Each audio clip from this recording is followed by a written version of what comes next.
चलिए मैं फिर जल्दी ये स्लाइड प्रेजेंट कर लेता हूँ, फिर हम शुरू करते हैं।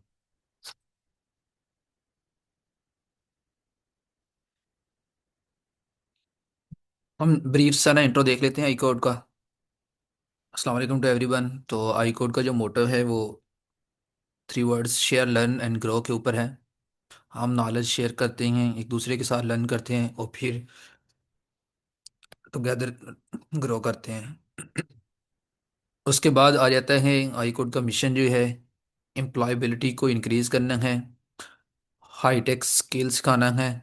और इसके बाद आता है इंटरनेशनल मेंटोर के साथ वीकली जो हमारी मीटिंग होती है 9 PM सैटरडे, एवरी सैटरडे। तो हम इंटरनेशनल मेंटोर को इनवाइट करते हैं, जैसे इस दफ़ा भी हमने एक स्पीकर इनवाइट किया है आज नाइट 9 PM पे। तो इसके बाद आ जाता है हमारा focus how we work, at least 20 session per day. एक वीकली वेबिनार होता है, 2 वीकली वर्कशॉप होती हैं, जिसमें से एक वर्कशॉप जैसे ये है कल होगी। तो जिसमें कोर्सेज में से आ जाती हैं पाइथन के कोर्स, प्रोग्रामिंग की लैंग्वेज, और उसके अलावा आइलेट्स GRE के फ्री कोर्सेज होते हैं जो स्कॉलरशिप फंड करने में मदद करते हैं। फिर इसके अलावा फैंग कंपनीज की प्रिपरेशन के लिए DSC लीड कोड के जरिए इंटरव्यू की प्रिपरेशन की जाती है। और इसके अलावा मशीन लर्निंग डेटा साइंस के कोर्सेज भी होते हैं, और सारे के सारे जो कोर्सेज हैं हमारे यूट्यूब चैनल के ऊपर अवेलेबल हैं। इनकी रिकॉर्डिंग अगर कोई लाइव सेशन अटेंड नहीं कर पाता तो वहाँ वो देख सकता है। फिर हम कुछ अचीवमेंट देख लेते हैं। 700+ इंटरनेशनल अवार्ड, जिसमें हैकाथॉन्स के अवार्ड आ जाते हैं, वैसे इंटरनेशनल कंपटीशन जो कोडिंग के होते हैं वो इंक्लूडेड है। Fully funded graduate admission around the world including USA, almost 100 reach कर चुके हैं इस टाइम। तो इसके बाद आते हैं local and international internship and jobs. इसमें भी आई कोड काफ़ी हेल्प करता है अर्न करने में। और इसके अलावा 2025 के अंदर हार्वर्ड CS50 पजल डे में 259 टीम ने 9x9 पजल सॉल्व की थी। To 240+ mentor selected at code in place. ये स्टैनफोर्ड का एक प्रोग्राम होता है एनुअली, अभी भी आने वाला है, आई थिंक अप्रैल में आएगा, जिसके अंदर ग्लोबली सिलेक्शन होती है। तो इसके साथ मैं एक चीज़ और ऐड करता चलूँ, इस दफ़ा जो top super section leader select हुए थे ओवर द वर्ल्ड 10 हुए थे, जिनमें से 2 पाकिस्तान से थे। अ, इसके बाद आते हैं 3 I code grew over among 320 global selection for MIT emerging talent program के अंदर 3 लोग की सिलेक्शन हुई थी, वो आई कोड से थे। और इसके अलावा 301 स्टूडेंट ने 2023 की एक हाईलाइटर न्यूज़ थी, गूगल कोड जैम के अंदर पार्टिसिपेट किया था। ये पाकिस्तानी मीडिया की हाईलाइटर न्यूज़ थी। और उसके अलावा एक हैकाथॉन विन करने के नतीजे के अंदर अबू धाबी के अंदर 3 इंटर्न्स जो अब इत्तेहाद एविएशन ग्रुप में गए थे इंटर्नशिप के लिए। 2024 की जो, अगर हम वहाँ तक का रिकॉर्ड या स्टैट्स चेक करें तो जिन लोगों ने स्कॉलरशिप हंट की हैं, ये राइट साइड पे अबव यूनिवर्सिटीज़ हैं, university of agriculture Faisalabad, Quaid Azam university, Mian Nawaz Sharif university, UTC। और जिन यूनिवर्सिटियों में उन्होंने एडमिशन स्केयर किया है वो भी नीचे मेंशन है अमेरिकन। उनकी जो प्रोफाइल थी उनमें जो CGPA की रेंज थी 3.1 से 3.8। आइलेट्स उनका जो था वो 6.5 to 7.5 था। No publication, no GRE। Study का गैप जो इनका था 115 ईयर्स, 100% फी वेवियर के ऊपर गए। और स्कॉलरशिप की जो अमाउंट थी वो 1100 to $3000 per month, bank statement zero थी। अच्छा, और इसकी जो ग्रोथ का जो चार्ट देख लेते हैं, वो 2021 के अंदर कोई 7 के स्टूडेंट थे, फिर इस तरह बढ़ते 2022 के अंदर 12 के, और इंडिया 2025 के अंदर इस टाइम 35 के स्टूडेंट जो हैं। इनमें जो स्टैनफोर्ड के अंदर 11 टीए सेलेक्ट हुए थे 2023 के अंदर, हार्वर्ड CS50 पजल्ड जिन टीमों ने पार्टिसिपेट किया था वो 18 थी। इसके अलावा स्टैनफोर्ड कॉर्निंग प्लेस 2024 72 थी है एंड 38 टीम जिन्होंने हार्वर्ड CS50 पजल डे में पार्टिसिपेट किया था। सिमिलरली ये इनकी जो नंबर इंक्रीज हुए 2025 के अंदर 167 प्लस टीए सेलेक्ट हुए थे और 259 प्लस टीम जो हार्वर्ड CS50 पजल डे जिन्होंने 9x9 पजल सॉल्व की थी। ये कुछ चार्ट के अंदर देख लें, 9% लोग थे जिन्होंने स्कॉलरशिप अर्न की थी। वो 2022 की बात है जिसमें कायद अज़म कायद अवाम वर्चुअल यूनिवर्सिटी फास्ट यूनिवर्सिटी के स्टूडेंट थे। 2023 के अंदर 18% हो गए थे, जिसमें तो यूईटी टेक्सला भी इंक्लूडेड है, GCUF भी है। फिर 2024 के अंदर ये यूनिवर्सिटी मेंशन है जिनके स्टूडेंट 72% रेशो थी। Thank you very much for listening the introduction of I code गुरु। और अगर आपने किसी ने ज्वाइन नहीं किया हुआ हमारा स्लैक चैनल या प्रॉपरली आई कोड को, ये उसका लिंक है www.icode.guru/join। तो ब्रीफ से introduction over to the ma'am Vania जो हमारी आज की टुडे स्पीकर हैं। अस्सलाम वालेकुम एवरीवन। आई होप मेरी स्क्रीन आप तक विजिबल होगी। आज का हम टॉपिक स्टार्ट करते हैं। फर्स्ट मुझे बताइए कि मेरी स्क्रीन का फॉन्ट आप तक विजिबल है और मेरी आवाज़ आप तक क्लियर पहुंच रही है। Yes madam, both are clear. Thank you so much. So previous workshop में हमने देखा था particle in a 3D box, और फिर वहां से हमने क्वांटम डॉट्स देखे थे, समझे थे, और क्यूबिट्स को समझा था और बाउंड स्टेट्स को समझा था। पार्टिकल इन 3D बॉक्स में हमने मेनली जो चीज़ देखी थी, एक हमारे पास 3D बॉक्स था जिसके वॉल्स के ऊपर इनफाइनाइट पोटेंशियल था। इनफाइनाइट पोटेंशियल होने की वजह से एक इनफाइनाइट पोटेंशियल होने की वजह से जो वेव फंक्शन है वॉल्स के ऊपर वो जीरो था। इसका सादा सा मतलब ये है कि जो भी पार्टिकल इस बॉक्स के अंदर मौजूद है वो इन वॉल्स को क्रॉस नहीं कर सकता था। अच्छा, इसमें कोई भी ऐसी चीज हो जो मैं बात कर रही हूँ और आपको समझ ना आती हो तो आप मुझसे डायरेक्टली हैंड रेस करके उसी वक्त पूछ सकते हैं। कोई टर्मिनोलॉजी हो जो समझ ना आती हो, I will try my best कि मैं इसको सिंपल से सिंपल रखूँ। लेकिन फिर भी अगर मैं कोई ऐसी चीज बोल जाती हूँ तो फिर आप उसको हैंड रेस करके पूछ सकते हैं। द पॉइंट इज कि हमें समझ आना चाहिए कि ये सारी चीजें किस तरह से वर्क कर रही हैं। सो आज का टॉपिक है इंटेग्रलमेंट, और फिर हम ये देखेंगे कि इंटेग्रलमेंट क्वांटम कंप्यूटिंग के लिए क्यों ज़रूरी है मेनली। मगर इंटेग्रलमेंट को समझने से पहले आपको एक और कॉन्सेप्ट समझना चाहिए जिसका नाम है टनलिंग। सो जिस तरह से हम प्रीवियसली लेते हुए चले थे, पर्टिकुलर 3D बॉक्स से हमने शुरू किया था और हमने एंड किया था क्वांटम डॉट्स के ऊपर। इसी तरह से हम टनलिंग से स्टार्ट करेंगे और एंड करेंगे इंटेग्रलमेंट पे, और उसको हम देखेंगे क्वांटम कंप्यूटिंग में क्यों ज़रूरी है। सो यहाँ पर हम दो चीज़ों का फर्क एक शुरू से रखते हुए चलेंगे। एक हमारी क्लासिकल वर्ल्ड है और एक क्वांटम वर्ल्ड है। क्लासिकल वर्ल्ड में मुख्तलिफ मेजरमेंट्स के मुख्तलिफ आंसर्स होते हैं जो कि क्वांटम से ज़रूरी नहीं है कि कॉन्साइड करें, और क्वांटम से कॉन्साइड नहीं करते। सो यहाँ पे हम जिन चीज़ों की बात कर रहे हैं वो हम क्लासिकल में रहते हुए बात नहीं कर रहे।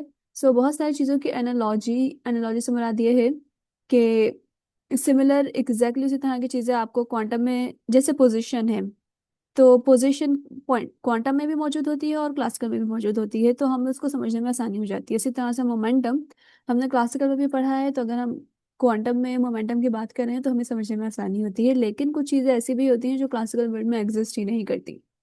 सो उनके बारे में हमें इमेजिन करने की ज़रूरत नहीं है कि ये नज़र कैसी आती है और इसका शेप क्या होता होगा और ये किस तरह से मूव करती होगी, क्योंकि क्योंकि वो उसकी क्वांटम क्लासिकल वर्ल्ड में कोई इसकी पिक्चर ही नहीं है, तो आपको नज़र ही नहीं आएगा, आपको समझ ही नहीं आएगा कि उसका शेप क्या है। Alright, with that being said, अब हम बात कर रहे हैं अगेन एक बॉक्स की, जैसे हमारे पास पीछे बॉक्स था। लेकिन बस फर्क ये है कि इस बार बॉक्स के वॉल्स पर जो पोटेंशियल है वो फाइनाइट है। ये ठीक ऐसे ही है कि आपके पास एक रूम है और उस रूम की वॉल्स हैं, लेकिन ये अब वॉल्स इतनी ज़्यादा स्ट्रांग नहीं है। यहाँ पर एक पार्टिकल मौजूद है बॉक्स के अंदर, so potential is infinite, sorry finite.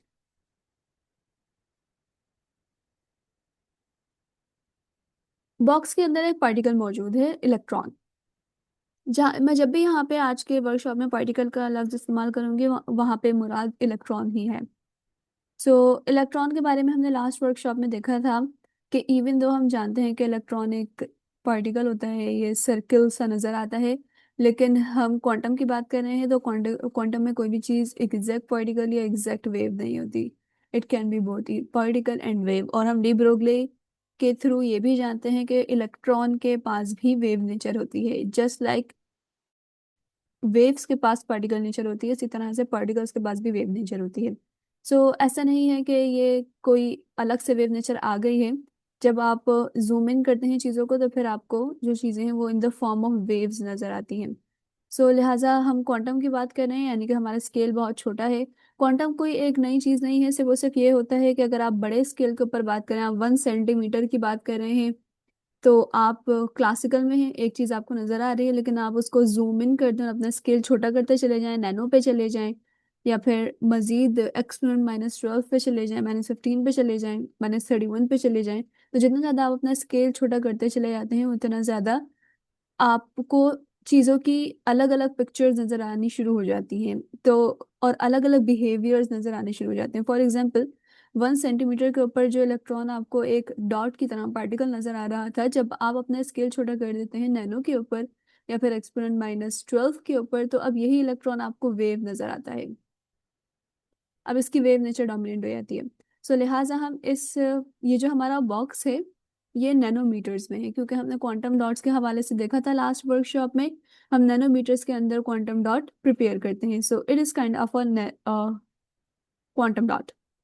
और इसमें जो इलेक्ट्रॉन है उसमें वेव नेचर डोमिनेंट है। जब वेव नेचर डोमिनेंट है तो वेव नेचर को एक्सप्लेन करने के लिए, ऑलराइट, सो जिस तरह से एक हम पढ़ा करते थे अपने इंटरमीडिएट में कि एक कार है, उस वो कार ट्रेवल कर रही है, और उस कार को ट्रेवल करने को मैथमेटिकली एक्सप्रेस करने के लिए हमारे पास न्यूटन लॉज मौजूद हैं और 3 इक्वेशंस ऑफ मोशंस जो हैं, जिनको आप इस्तेमाल करते हुए किसी भी चीज़ का मोशन विद कांस्टेंट एक्सेलरेशन आप उससे डिस्क्राइब कर सकते हैं। जब हमारे पास पार्टिकल को के मोशन को डिस्क्राइब करने के लिए इक्वेशंस मौजूद हैं, इसी तरह से लाइट है, तो अगर तो लाइट इंटरफेरेंस कर रही है, कंस्ट्रक्टिव है या डिस्ट्रक्टिव है, या दूसरी लाइट की प्रॉपर्टीज हैं, तो उसको डिफाइन करने के लिए आपके पास मैथमेटिकल फॉर्मेलिज्म मौजूद है।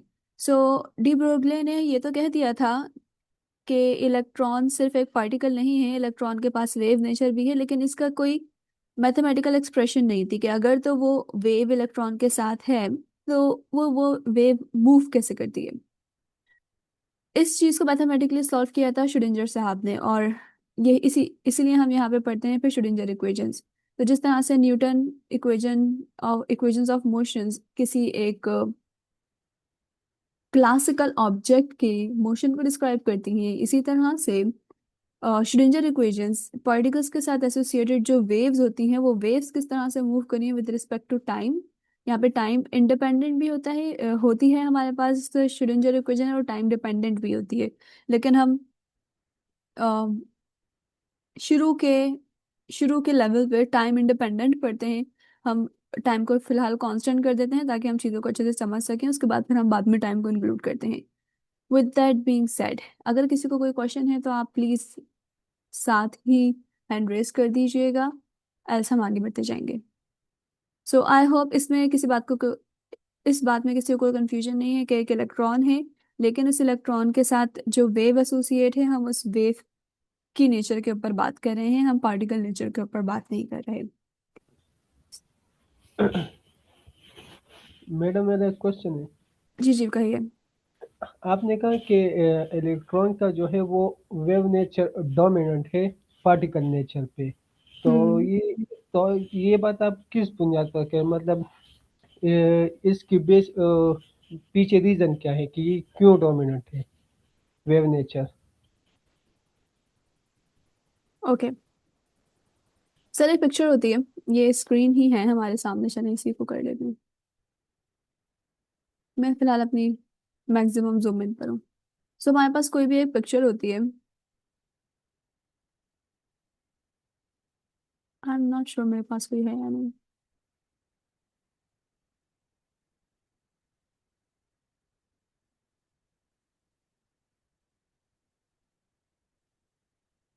इस पिक्चर को देख लेते हैं, चलिए।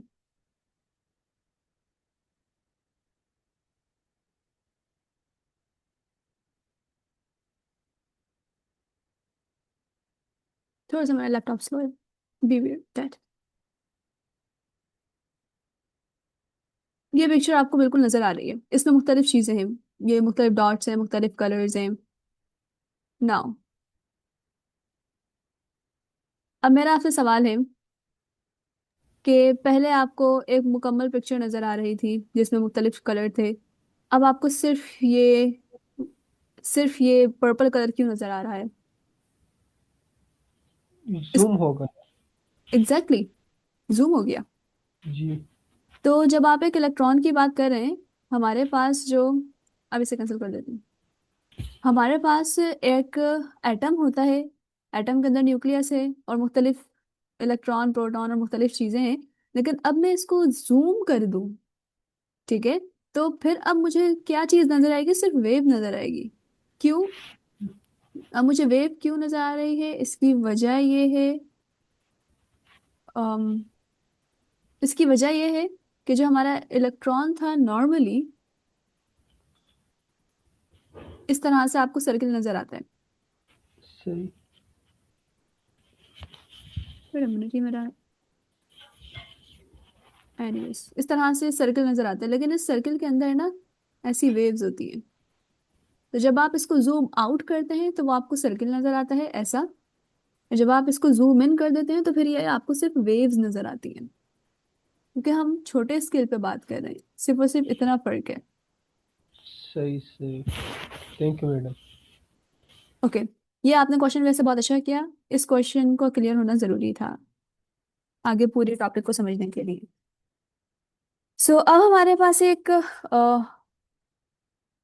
बॉक्स है जो कि बहुत छोटे लेवल के ऊपर है, इसमें एक इलेक्ट्रॉन था, क्योंकि हम उसको जूम इन करके देख रहे हैं तो हमें सिर्फ और सिर्फ उसकी वेव्स नजर आ रही हैं। लास्ट टाइम हमने बात की थी कि आपके पास इनफाइनाइट पोटेंशियल है वॉल्स के ऊपर। सो हमने ये देखा था कि हमारा वेव फंक्शन कुछ इस तरह से फॉर्म कर रहा था, वॉल्स के ऊपर आके खत्म हो रहा था, क्योंकि वॉल्स से इलेक्ट्रॉन क्रॉस नहीं कर सकता। वॉल्स पे बहुत ज्यादा पोटेंशियल है, लेट्स से वॉल्स के ऊपर पोटेंशियल है 5 eV इलेक्ट्रॉन वोल्ट्स, और इलेक्ट्रॉन का पोटेंशियल लेट्स से 0.5 eV। तो ये इलेक्ट्रॉन इसको बहुत ज्यादा क्रॉस नहीं कर सकता था, तो लिहाजा वो बॉक्स के अंदर कैद होकर रह गया था। अब हमने क्या किया कि इसकी दीवारों का जो पोटेंशियल है, अच्छा दीवारों का पोटेंशियल ऐसा नहीं होता कि यहाँ पे कोई असल में हम दीवारें लाके खड़ी कर देते हैं, ये ठीक ऐसा ही है कि इलेक्ट्रॉन के ऊपर नेगेटिव चार्ज है। अब आप क्या करें कि आप इलेक्ट्रॉन के आसपास मजीद नेगेटिव चार्ज को लाके खड़ा कर दीजिए। जब आप इलेक्ट्रॉन के आसपास मजीद नेगेटिव चार्ज को लेकर आ जाएंगे तो हम कूलम लॉ के मुताबिक जानते हैं कि negative negative will repel each other. So electron एक जगह कैद होकर रह जाएगा, वो आगे ज्यादा नहीं जा सकेगा। लेकिन अब हमने क्या किया, अब हमने ये किया कि हम कह रहे हैं कि भाई अम, ये जो पोटेंशियल है ये हमें इनफाइनाइट नहीं चाहिए, फाइनाइट चाहिए। सो लिहाजा हमने ये 5 की जगह, अगर तो इलेक्ट्रॉन का पोटेंशियल 0.5 था, तो हमने अपने पोटेंशियल को 5 इलेक्ट्रॉन वोल्ट्स की जगह 2 इलेक्ट्रॉन वोल्ट कर दिया। अब हमारा पोटेंशियल वीक हो गया है। अब जब ये पोटेंशियल वीक हो गया है, सो इवन दो इलेक्ट्रॉन का पोटेंशियल अभी भी, इलेक्ट्रॉन की एनर्जी अभी भी अप्लाइड एनर्जी से कम है, लेकिन इलेक्ट्रॉन अब इस काबिल हो जाएगा कि वो इस दीवार को क्रॉस कर जाए। अच्छा, इसकी क्लासिकल एनालॉजी हमें नहीं मिलती, क्योंकि अगर क्लासिकली आप सामने बैठे हुए हैं, आप अपने रूम में बैठे हुए हैं, आपके सामने दीवार है, तो आप दीवार को क्रॉस नहीं कर सकते। लेकिन आप क्वांटम मैकेनिक्स में हमारे पास, क्योंकि इलेक्ट्रॉन के पास ये वेव्स होती हैं और इसके पास जो पोटेंशियल लगा हुआ है वो कोई कंक्रीट वॉल नहीं है, बल्कि वो भी चार्जेस की वॉल है। तो लिहाजा ये जो वेव फंक्शन है ये कहीं ना कहीं वॉल से लीक कर जाता है, अगर तो पोटेंशियल फाइनाइट हो। इनफाइनाइट की बात हम नहीं कर रहे। और वैसे हमने ये बात देखी थी लास्ट टाइम कि इनफाइनाइट पोटेंशियल जो है वो सिर्फ और सिर्फ एक आइडियल कंडीशन है, असल में इनफाइनाइट कुछ भी नहीं होता। तो यानी कि असल दुनिया में आपका इलेक्ट्रॉन लीक करता है। ये ठीक ऐसा ही है कि दो कमरे बराबर बराबर में हैं और एक जो दीवार है, आप उस दीवार को अगर शीशे की दीवार बना दीजिए, तो अब एक कमरे में जो हो रहा है वो दूसरे कमरे में देखा जा सकता है। और अगर उससे अगर हम शीशे की दीवार में छोटे छोटे से होल कर दें तो एक कमरे से जो हवा है और रोशनी है वो दूसरे कमरे में भी जा सकती है। इतनी बात क्लियर होगी, I hope so. Now with that being said, ये जो फिनोमेना है इलेक्ट्रॉन के इलेक्ट्रॉन के वेव फंक्शन का, बाय द वे लीक करने का, इसको हम कहते हैं टनलिंग। अच्छा, अब टनलिंग दो तरह की हो सकती है, इसी टोटली डिपेंड करती है वैसे आपके पोटेंशियल के ऊपर।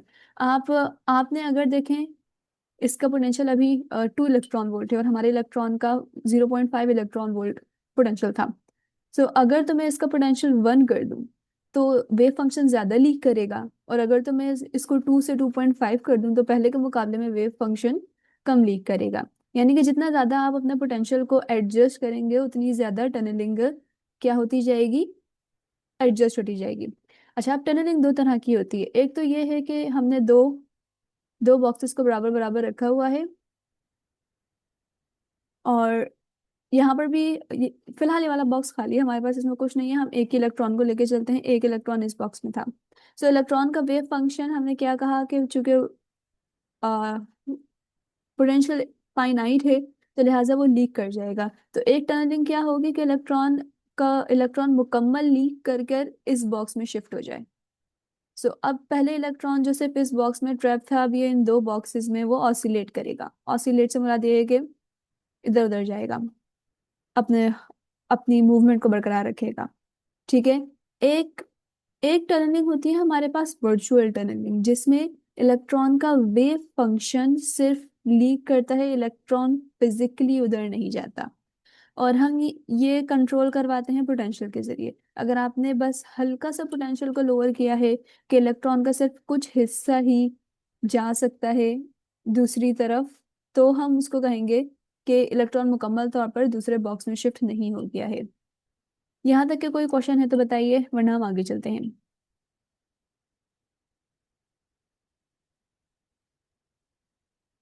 आई थिंक इस सब मैं बता चुकी हूँ कि क्वांटम टनलिंग एक मैम, फिनोमिना। जी। तो टनल होगी वो दीवार की नेचर पे भी तो डिपेंड नहीं करेगी। लाइक आपने आगे किस तरह का बैरियर रखा हुआ है। आई एम सो सॉरी, मैं आपकी बात समझ नहीं सकी, आप रिपीट कर सकते हैं? मैडम वो कह रहे हैं कि ये दीवार की नेचर पे भी डिपेंड नहीं करेगी कि आपने बैरियर किस तरह का रखा हुआ है। बिल्कुल सो एग्जैक्टली डिपेंड करेगी। एग्जैक्टली देखिए, बैरियर के बारे में मैंने कहा कि ये फिलहाल हमने एक चार्ज की वॉल लगाई हुई है, यानी कि इलेक्ट्रॉन के ऊपर नेगेटिव चार्ज है, आपने उसके आसपास नेगेटिव चार्ज रख दिया। लेकिन बैरियर सिर्फ ये नहीं होता, बैरियर मुख्तलिफ किस्म के हो सकते हैं। सो टनलिंग जो है वो टोटली डिपेंड करती है बैरियर की नेचर के ऊपर और बैरियर के पोटेंशियल के ऊपर। मुख्तलिफ किस्म के बैरियर हो सकते हैं, और फिर हमें जिस तरह की टनलिंग चाहिए होती है, हमें अगर फुल टनल करवाना है इलेक्ट्रॉन को, तो फिर हम उसी तरह का बैरियर चूज करते हैं। सो यहाँ पे हम बात कर चुके हैं कॉन्सेप्चुअल ओवरव्यू। दिया जा चुका है कि क्वांटम टनलिंग एक फिनोमेना है जिसमें जो पार्टिकल है वो क्रॉस कर सकता है बैरियर के ऊपर ओवर द हाइट। अच्छा, यहाँ पर जो है एक केमिस्ट्री में एक टर्म होती है जिसमें हमारे पास बैरियर से इलेक्ट्रॉन जंप करता था। यहाँ पे इलेक्ट्रॉन जंप नहीं कर रहा, लीक कर रहा है। ऑलराइट। सो ये सारे इसके जो बात हमने की है अभी, ये इसका मैथमेटिकल पर्सपेक्टिव है कि ये हमारे पास पोटेंशियल बॉक्स है जिसमें जीरो से जिसमें जो एक्स है, अगर तो लेस देन जीरो है तो वहाँ पे पोटेंशियल जीरो है, और एक्स ग्रेटर देन ए है तो पोटेंशियल जीरो है। और इसके अलावा, अच्छा ये कंडीशन क्या कह रही है मैं आपको ये समझा देती हूँ, क्योंकि वेव फंक्शंस को, इस तरह की कंडीशंस को समझना थोड़ा सा जरूरी होता है, ये आपको जगह जगह देखने को मिलेंगी। सो ये क्या कह रहे हैं, x greater than A, this is your x.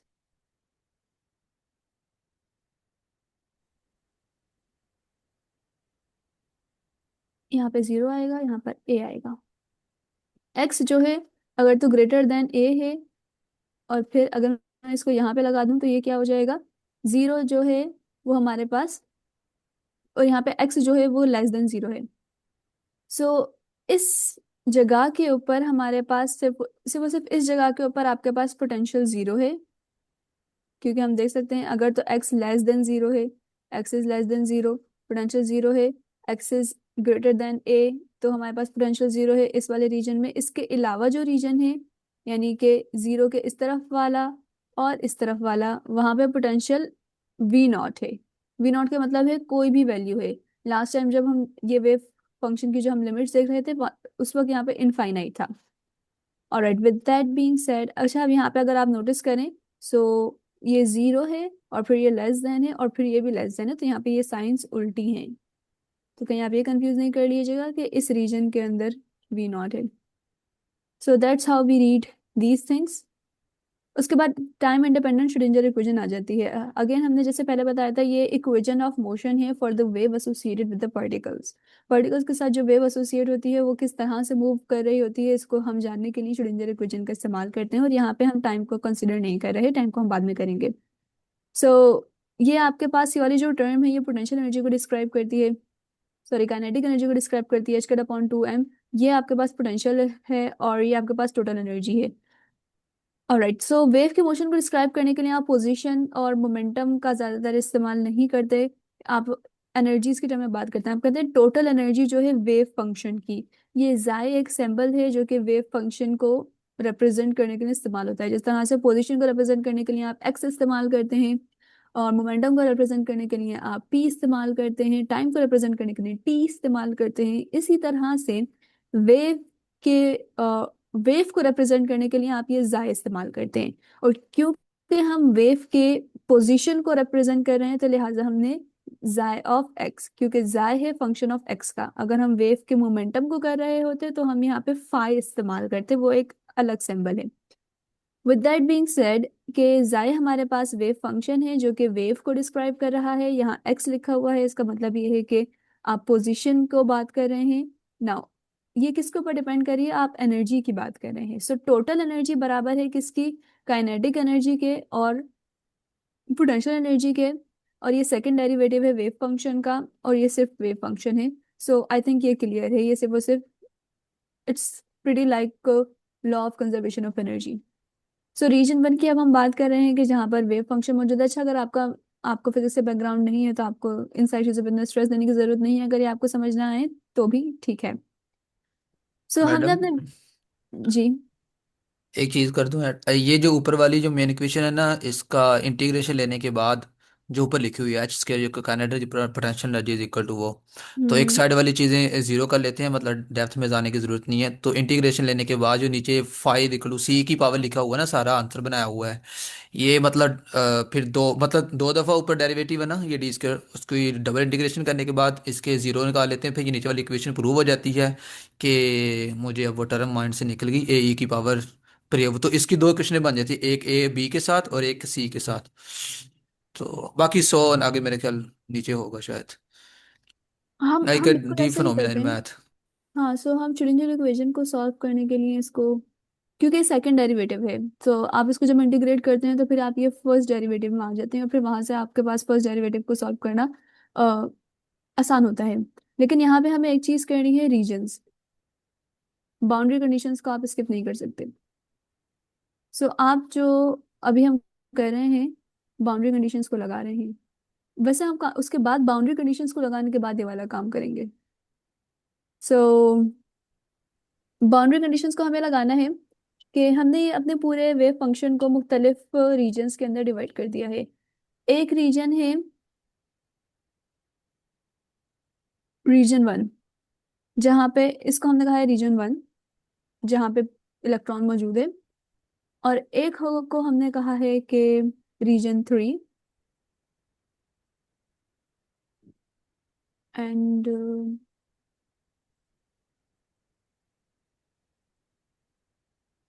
Reason to,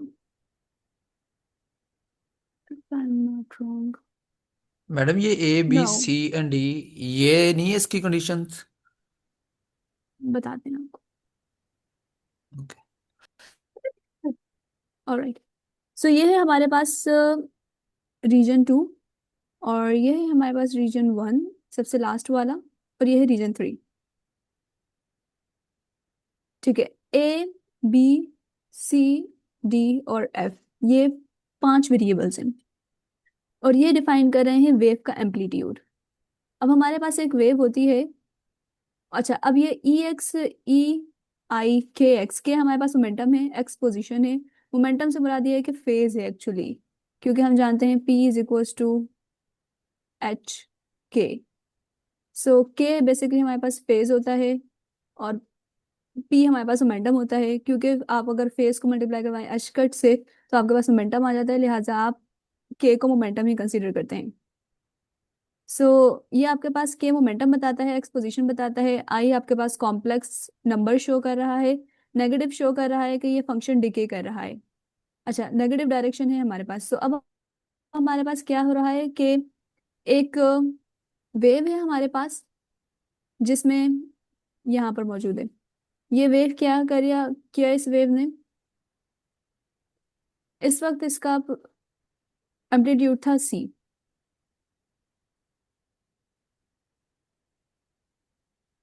it's कापा।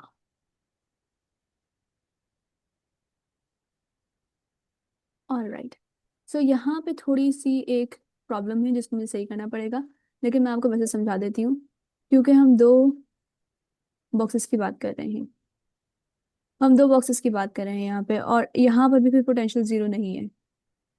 अच्छा, अब ये के है और एक ये कापा है, इसमें बिल्कुल माइनर सा डिफरेंस होगा अगर आप देख पा रहे हो इन दोनों के स्टाइल में, फॉन्ट में। लेकिन के हमारे पास है दिस वन एंड कापा हमारे पास है दिस वन। कापा में हमारे पास एनर्जी जो है नेगेटिव होती है, क्योंकि हम जानते हैं कि स्क्वायर रूट के अंदर अगर नेगेटिव साइन आ जाए तो फिर वो कॉम्प्लेक्स बन जाता है, इसलिए आप इसको कापा कहते हैं। ऑलराइट। सो अब हम यहाँ पे ये भी बात कर लेते हैं। वैसे जब हमने लास्ट टाइम पोटेंशियल बॉक्स को किया था तो हम इस सबको इग्नोर कर गए थे, हमने इसको इतना ज़्यादा डिस्कस नहीं किया था, लेकिन अभी सर ने सवाल किया है तो इसलिए हम इसको इतना डिस्कस कर रहे हैं। अगर आपको समझ नहीं आता है, जिन लोगों को और उनका फिजिक्स से बैकग्राउंड नहीं है, तो कोई बात नहीं, आपको समझने की जरूरत भी नहीं है। हमारे पास एक वेव आ रही थी, उसका कोई ना कोई एम्पलीट्यूड था। अब वेव आई, वो इस दीवार से टकराएगी। अब हमने कहा कि भाई ये दीवार है, भले से इसका पोटेंशियल इनफाइनाइट नहीं है लेकिन फाइनाइट तो है, तो दीवार से टकरा के ये वेव वापस जाएगी।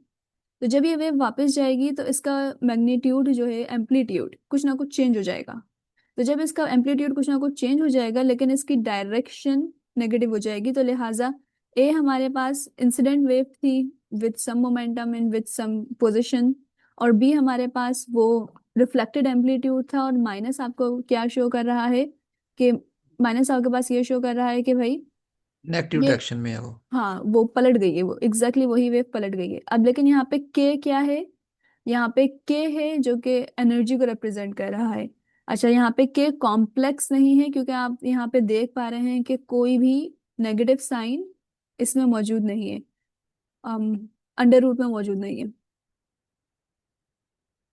अब जब यहाँ पे नेगेटिव साइन मौजूद नहीं है तो इसका मतलब है कि वी नॉट जो है वो जीरो है, तभी यहाँ पे नेगेटिव साइन नहीं आ रही। यहाँ पे वी नॉट जीरो नहीं है यहाँ पे, बल्कि वी नॉट बड़ा है और ई छोटा है, लिहाजा नेगेटिव साइन इसमें अंडर रूट में आ जाती है।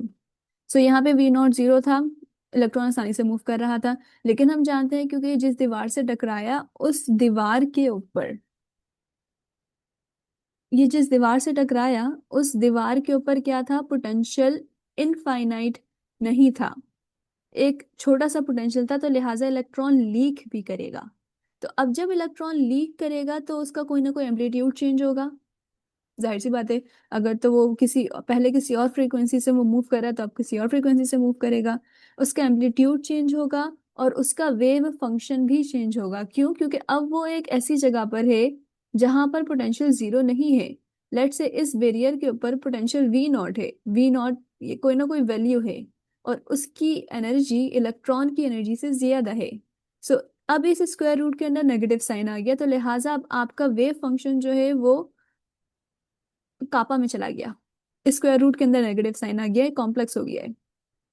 ठीक है, विद दैट बीइंग सेड, अब हमने कहा अब क्लासिकली जो है ये रीजन अलाउड नहीं है इलेक्ट्रॉन को, और हमें नजर भी आ रहा है कि आप क्लासिकली इस अंडर रूट को सॉल्व नहीं कर सकते।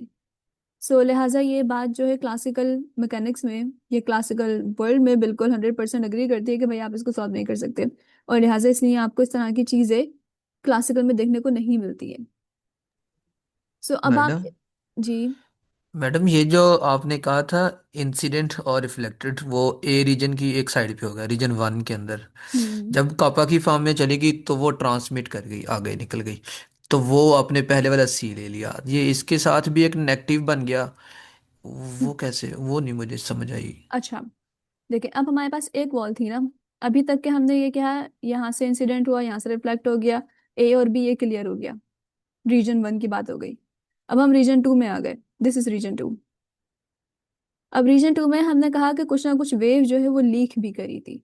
सो अभी तक के ये वेव लीक करती हुई यहाँ पर आई, और हम इसका वेव फंक्शन समझ रहे हैं कि यहाँ पर ये कॉम्प्लेक्स वेव फंक्शन है और ये कापा है। लिहाजा कापा को आप यानी अंडर रूट नेगेटिव साइन को आप क्लासिकल में सॉल्व नहीं कर सकते, इसीलिए आपको क्लासिकल में ये बिल्कुल भी अलाउड रीजन नहीं होता कि इलेक्ट्रॉन लीक कर जाए किसी वॉल से। ऑलराइट, सो अब आप यहाँ से अब ये, लेकिन हम क्वांटम में थे, ये लीक कर गई और इसका ये कुछ ना कुछ मजीद एम्पलीट्यूड था। अब एक और वॉल आ गई है, एक और वॉल आ गई है, सो लिहाजा यहाँ से भी इलेक्ट्रॉन रिफ्लेक्ट करेगा। तो जब यहाँ से भी रिफ्लेक्ट करेगा, सो अब हमारे पास इसका एम्पलीट्यूड है डी, कुछ ना कुछ इसका एम्पलीट्यूड डी बन गया है। और अगेन कापा ही है, ये डिके कर रहा है। इसका वेव फंक्शन कापा बताता है कि इसका वेव फंक्शन डिके करेगा, और बस नेगेटिव साइन आ गई, जो कि शो कर रहा है कि पहले ये राइट हैंड साइड पे जा रहा था लाइट से, तो अब ये लेफ्ट हैंड साइड पे जा रहा है। ऑलराइट, लेकिन अब हमारे पास रीजन थ्री भी है, और रीजन थ्री में हमारे पास पोटेंशियल, यानी इसके बाद हमने कोई वॉल नहीं रखी हुई और यहाँ पे जीरो है। सिर्फ यहाँ पर पोटेंशियल था और यहाँ पर भी पोटेंशियल जीरो है। इसके बाद हमने कोई वॉल नहीं रखी हुई। सही है, सो अब इस बैरियर से भी तो इलेक्ट्रॉन लीक करेगा ना फिर। तो अब जब इस बैरियर से इलेक्ट्रॉन लीक करेगा और इस एरिया में अगर पोटेंशियल होता कोई, तो हम उसको कहते हैं कि भाई ये अगेन ये हमारे पास, हम इसको इन द फॉर्म ऑफ कापा लिखेंगे। लेकिन यहाँ पर वी एक्स जो है क्या है, जीरो है। सो लिहाजा अब आपका जो वेव फंक्शन है उसका कोई ना कोई एम्पलीट्यूड होगा जिसको हमने कहा है एफ। लेकिन ये अब मूव करेगा विद सम मोमेंटम, यानी इसकी एनर्जी जो है वो पुरानी वाली एनर्जी हो जाएगी, क्योंकि वी जीरो हो जाएगा तो फिर इस अंडर रूट में से वो सिर्फ ई बचेगा आपके पास। तो अब आप एक्सपोनेंशियल डिके से बाहर आ जाएंगे। ये तीन रीजन्स ये हैं। अच्छा, मैंने क्यों कहा कि हम इसको थोड़ा सा एडजस्ट करने की जरूरत है, क्योंकि इन तीन रीजन्स की बात अभी हम उस पर नहीं कर रहे अपने क्वांटम डॉट्स में। हम क्वांटम डॉट्स में सिर्फ इन दो रीजन्स की बात कर रहे हैं। अच्छा, यहाँ तक की सारी बातें समझ आ गई हैं? अगर नहीं समझ आई हैं तो हम क्वांटम डॉट्स की बात कर लेते हैं इस सब को छोड़कर। ये हमने समझा दिया कि ये किस तरह से लिखा हुआ है। क्वांटम डॉट में हमारे पास कंट्रोल्ड टनलिंग होती है। जिस तरह से मैंने बताया कि आप जो पोटेंशियल अप्लाई करते हैं वो कंट्रोल अप्लाई करते हैं, लिहाजा इलेक्ट्रॉन यहाँ से लीक नहीं करेगा और यहाँ से भी लीक नहीं करेगा। तो जब यहाँ से लीक नहीं करेगा तो आपके पास ये वाली टर्म गई, ठीक है। इन दोनों जगह से इलेक्ट्रॉन लीक नहीं करेगा। यहाँ पर आपके पास पोटेंशियल जीरो है, इस बॉक्स में भी पोटेंशियल जीरो है, यानी बॉक्स के अंदर रहते रहते पोटेंशियल मूव कर सकता है। ये पोटेंशियल की वॉल है। मगर हम इस पोटेंशियल, अगर हम चाहें तो इस वॉल का भी पोटेंशियल इंक्रीज कर सकते हैं, लेकिन फिलहाल हमने इस वॉल का पोटेंशियल थोड़ा सा कम कर दिया है कि इलेक्ट्रॉन यहाँ से वहां ट्रांसमिट कर सके। सो अब क्या होगा, इलेक्ट्रॉन यहाँ पे जा रहा है, इसके पास ए होगा, इसका एम्पलीट्यूड ए होगा और के की वैल्यू ये वाली होगी, यहाँ से वो रिफ्लेक्ट करेगा। सो ये वाली वैल्यू बिल्कुल काम करेगी, लेकिन फिर जब वो यहाँ से लीक कर जाएगा, अब जब लीक कर जाएगा तो यहाँ पर भी पोटेंशियल जीरो है। सही है, सो अब वापस से यही वाली कंडीशन आएगी, इंस्टेड कि हम कॉम्प्लेक्स में चले जाएं, क्योंकि यहाँ पर पोटेंशियल जीरो है। लेकिन अगर हम इस बैरियर को देखें, जब इलेक्ट्रॉन इस बैरियर को क्रॉस कर रहा होगा तो ये कोई ना कोई एक विद तो है ना। अगर हम इसको थोड़ा सा, यस, थोड़ा सा इसको हम थिक कर दें, तो इस विथ को भी तो इलेक्ट्रॉन क्रॉस करेगा ना, और ये पोटेंशियल है कोई ना कोई। तो जब इस बैरियर को क्रॉस कर रहा होगा पोटेंशियल, तब यहाँ पर ये वाली चीजें एप्लीकेबल होंगी। यहाँ तक ठीक है मैम, बिल्कुल। ऑलराइट। अब किसी को कोई चीज है ऐसी जो समझ ना आती हो तो पूछ लीजिए, फिर उसके बाद हम आगे बढ़ते हैं। मैडम ये जो चीज़ आपने वैसे कही, ये थोड़ी सी इमेजिनरी लाइक ही है ये जो अभी नहीं। लास्ट, नहीं, मतलब ठीक है, मतलब विद का आप समझ गया मैडम, ठीक है। टनलिंग जो है वो डिपेंड करती है विद के ऊपर भी। अगर आपकी विद जो है बहुत ज्यादा थिक है वॉल की, सो अच्छा, एक्सपोनेंशियल डिके मैंने बार बार एक लफ्ज इस्तेमाल किया, सो कोई इसको एक्सप्लेन कर सकता है एक्सपोनेंशियल डिके का क्या मतलब है? मैडम वैसे इसका मुझे एग्जैक्टली क्वांटम के अंदर नहीं पता, लेकिन ये जो वेव की इक्वेशन थी ना, आई के एक्स, ये तो मतलब मैंने अगर इलेक्ट्रोडायनेमिक्स के एंगल से पढ़ी थी तो एक्स उसकी डायरेक्शन थी जिसमें वो जा रहा था। तो के का कंपोनेंट के आगे मजीद इक्वेशनें नई निकल आती हैं, लेकिन इसका नहीं इतना आइडिया। वैसे मैम, जी। मैम, जो इलेक्ट्रॉन है उसकी जो एनर्जी होगी वो एक्सपोनेंशियल फंक्शन से डिके करेगी, तो इसलिए हम कहते हैं कि एक्सपोनेंशियली डिके करेगी। हम्म। ये देखिए, वैसे भी वेव की इक्वेशन है ये वाली ना, ऊपर वाली, जो आई की एक्स ई की पावर। जैसे ये प्लेन वेव की इक्वेशन है। खैर, देखें अब हम क्या बात कर रहे हैं। हम ये बात कर रहे थे कि जब ये जीरो पोटेंशियल के ऊपर मूव कर रहा था, उस वक्त बिल्कुल नॉर्मल था, कोई भी ऐसे इस पे रिस्ट्रिक्शंस नहीं थी। अब ये वॉल आ गई है ना, अब जब ये वॉल आ गई है तो वॉल को क्रॉस जब इलेक्ट्रॉन कर रहा होता है, सो पहले इसका वेव फंक्शन इस तरह से मूव कर रहा होता है आई के एक्स की तरह, प्लेन वेव की तरह। लेकिन अब इसका वेव फंक्शन जो है वो डिके करना शुरू हो जाता है, यानी इलेक्ट्रॉन खत्म होना शुरू हो जाता है। और अगर आपकी ये जो वॉल है ये बहुत ज्यादा थिक हो तो इलेक्ट्रॉन खत्म हो जाएगा, वो क्रॉस ही नहीं कर सकेगा आगे। सो अब अगर आप इस एक्सपोनेंशियली डिके फंक्शन की प्रोबेबिलिटी निकालें तो इसकी प्रोबेबिलिटी जीरो निकलती है। लिहाजा जब इसकी प्रोबेबिलिटी क्या होती है, प्रोबेबिलिटी मेजरमेंट होती है, तो लिहाजा जब आप इसको मेजर करते हैं तो आपको मेजरमेंट में क्लासिकल में कुछ नजर नहीं आता और आप क्लासिकल में कहते हैं कि भाई ये क्रॉस नहीं कर सकता। लेकिन जब आप इसको जूम करके देखते हैं तो ये असल में क्रॉस कर रहा होता है। और अगर तो आपकी दीवार जो है वाकई इतनी मोटी दीवार हो जितनी आपके सामने दीवार मौजूद है, तो फिर ये खत्म हो जाएगा, रास्ते में ही खत्म हो जाएगा और वो आगे मजीद नहीं जा सकेगा। हमने अभी इस दीवार को छोटा कर दिया है, पतला कर दिया है। तो इतना पतला कर दिया है कि ये जो वेव का एक कंपोनेंट है ना, ये वहां से किसी तरह से लीक कर जाए। ऑलराइट, सो इतनी बात हो गई है, तो अब हम यहाँ पे आ जाते हैं ट्रांसमिशन कोफिशिएंट्स की तरफ। हमारे पास दो तरह के कोफिशिएंट्स होते हैं, एक रिफ्लेक्टेड कोफिशिएंट होता है और एक ट्रांसमिशन कोफिशिएंट होता है। नाम से जाहिर है, ट्रांसमिशन बता रहा है कि भाई जो वेव ट्रांसमिट कर गई है, ये इंसिडेंट वेव थी, फिर यहाँ से रिफ्लेक्टेड हो गई थी, और फिर जब वेव लीक कर गई तो हमने कहा कि ट्रांसमिट कर गई है। सो अब जब ट्रांसमिट जो वेव कर गई थी उसका एम्पलीट्यूड था एफ। सो अब आप अगर एफ को डिवाइड करवा दें, एफ के स्क्वायर को एक्चुअली, एफ के स्क्वायर को अगर आप डिवाइड करवा दें ए के स्क्वायर से, यानी कि ट्रांसमिटेड वेव के एम्पलीट्यूड का आप स्क्वायर लें, स्क्वायर जब आप ले रहे हैं तो आप प्रोबेबिलिटी के बारे में पता कर रहे हैं, यानी आप मेजरमेंट कर रहे हैं। और जब आप उसको डिवाइड करवा दें इंसिडेंट वेव के स्क्वायर से, तो हम कहेंगे कि भाई आपके पास ट्रांसमिशन कोफिशिएंट आ गया, यानी वो वैल्यू आ गई है जिस वैल्यू को इस्तेमाल करते हुए इलेक्ट्रॉन ट्रांसमिट करेगा।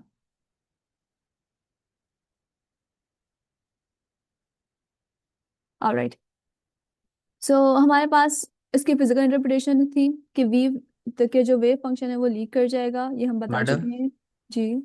मैडम जो आपने ऊपर ट्रांसमिटर रिफ्लेक्शन का स्क्वायर रूट लिया है, क्या ये बीच वाले कंपोनेंट थे वो किसी वजह से ज़ीरो हुए हैं?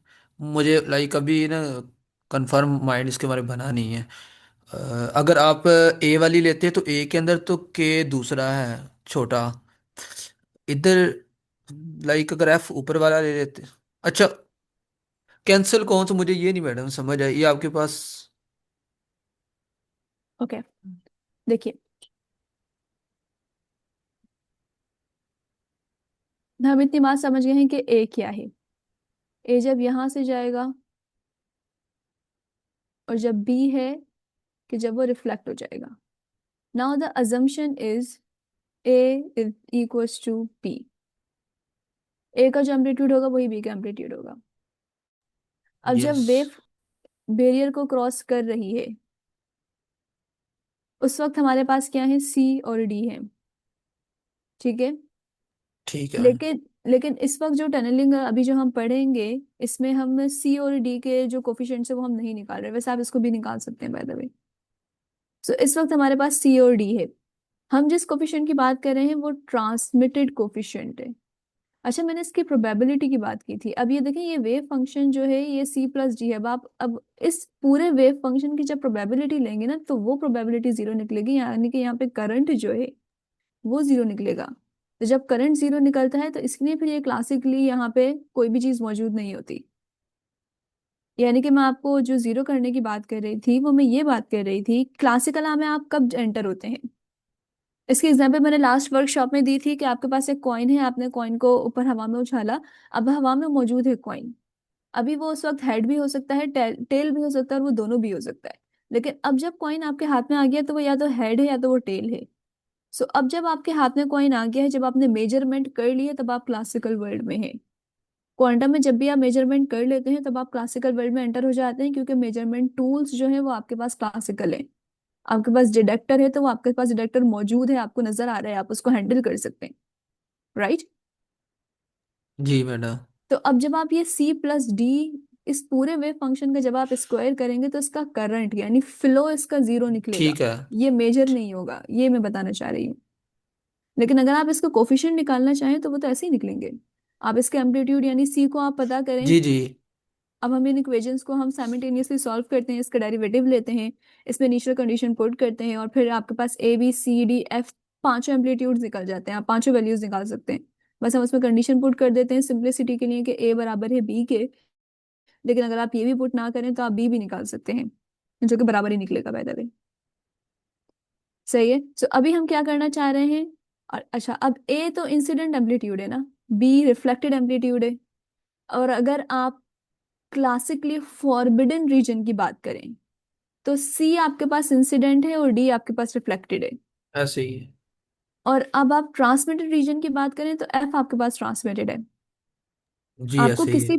आपको किसी भी रीजन का एम्पलीट्यूड निकालना है और ट्रांसमिशन कोफिशिएंट या रिफ्लेक्शन कोफिशिएंट निकालना है तो उसका फॉर्मूला यही है। बस अगर हम रिफ्लेक्शन का निकालेंगे तो यहाँ पे हम आर कर देंगे। आर हमारे पास क्या है, बी हमारे पास आर है, डी हमारे पास आर है। जब आप बी निकालेंगे तो उसको डिवाइड करवाएंगे ए से, और जब आप डी निकालेंगे तो उसको डिवाइड करवाएंगे सी से। बस इतना सा काम है। सो कोफिशिएंट्स आपको ये बताते हैं कि भाई आपकी वेव कितनी दूसरी तरफ जाएगी। ओके मैडम ठीक। अच्छा, इसके बाद हमारे पास इसका कोड है। ये बाद में समझेंगे, हम पहले देख लेते हैं कोड कैसे काम कर रहा है।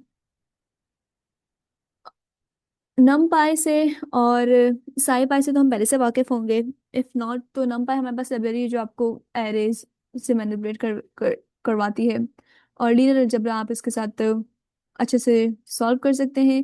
साई पाई को हमने इस्तेमाल किया है मैट्रिसेस को सॉल्व करवाने के लिए यहाँ पर।